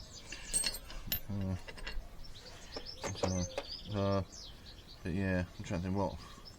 I don't think we need anything, do we? Yeah. Oh, yeah, we do need some bread.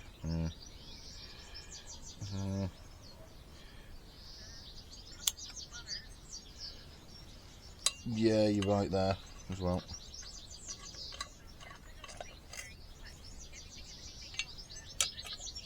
Okay, I will do. Love you too. Bye.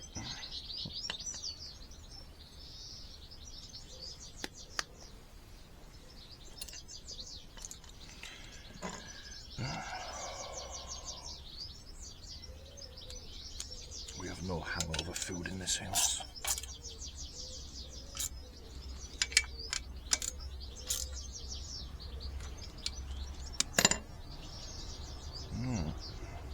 That's not going anywhere. Chain tension is fine. I haven't measured it, but it looks okay. Right. Go and sort my life out, and then we can go for a test ride.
Right, well, I've just got back from the ride out. Well, about half an hour ago. I've been in, got changed, obviously, had a cup of tea. That has worked brilliantly. I am really happy with it. The chain noise is gone. The problems I was having with the power take-up, as in it was taking up the slack before the power was transmitted to the back wheel, gone. I was a little concerned about the condition of the tensioners, the adjusters for the chain tension at the back, but they seem to have done okay. Let me think. I was trying to get this external microphone working along with my helmet as I was riding. Unfortunately, a couple of miles after I set off, the mount broke for the camera and nearly lost the thing down the road. So I don't have a way to mount the camera on the bike at the moment. It's yeah, it's shagged. I suppose that's what I get for spending £2 on eBay. The actual thing that came with the camera is fine, but it's the anti-vibration mount that snapped. I'll show you.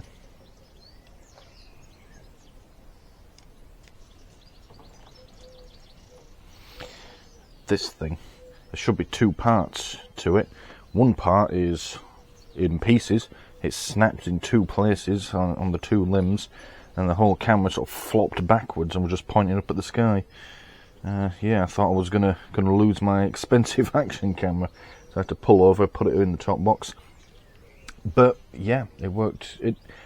But yeah, it's done exactly what I was hoping it would do. So we've gained lots of acceleration in the lower gears, 1, 2, 3 and 4. It really does pull. That was immediately evident to me when I first set off out of the driveway in first gear. The bike went, but I haven't lost any top speed from the bike either. That has stayed exactly the same. The difference is that I'm now using more revs in 5th gear, which means I can sustain that speed. Because what was happening before was I'd get it up to, say, 60 in 4th gear, absolutely revving the arse off it. For context, the red line is 9,000, but you can push it to 9.5 on this bike. I'd be absolutely on 9.5, changed from 4th to 5th, and it dropped down to 6,000. That's a big drop. All the other gears, it doesn't do that.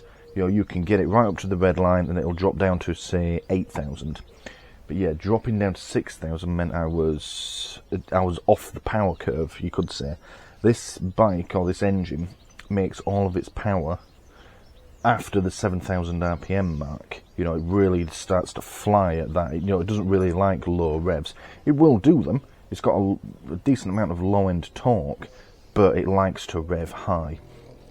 What's happening now is I'm getting up to 9,000 in 4th gear. Well, I don't have to take it to 9,000. I can just take it to 8 if I want now. Change gear. That drop is still there because, of course, the gearbox is the same. But because it's effectively dropped a ratio with the smaller sprocket, it now has enough power, even at those low revs, to keep on accelerating. And it will now sit at 8,000 RPM doing 60-65 miles an hour, which is great. So and it maintains that speed all the time because that's right where the engine wants to be. That's where it likes to sit when you're cruising. After all, it's a cruiser. So yeah, I've gained acceleration, kept my top speed, possibly even gained some fuel efficiency as well, because to maintain a solid 60 mile an hour, I don't have to keep revving the arse off in 4th into 5th, slowly drop the speed away because I can't pull anymore, then rev the arse off it again. I'm just sitting cruising. It's great. So yeah, I'm really happy with it. I did get stopped 3-4 times whilst I was out riding. I've been out for about 3 or 4 hours this afternoon, and check the soft link on the chain, so I was a little worried about it. Nope, that's working fine. So I'm happy with that. The chain has kept its tension perfectly as well. The bike feels great. You know, it really pulls. I mean, it may be the placebo effect, but I swear it's handling better as well. And of course, I'm going a lot faster than I was before. So yeah. So yeah, I have a ride out in 2 weeks' time, at the time of recording this, There's still a fair bit of work to do. It's going to be about 8 to 10 hours worth of riding. It's the biggest trip I've been on so far. So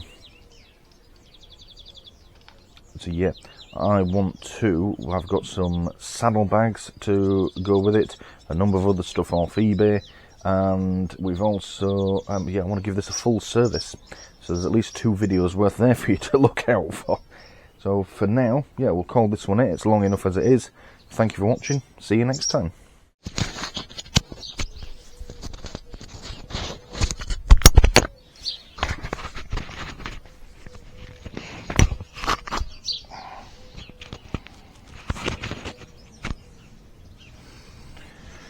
One more thing.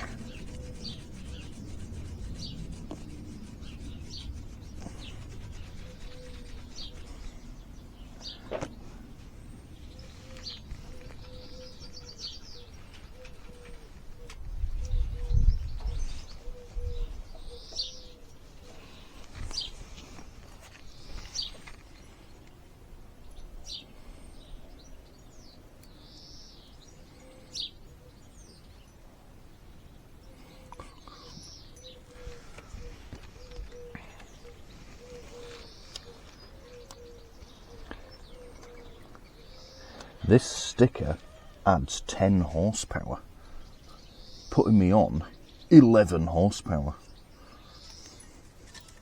It also covers up a little bit of that rust.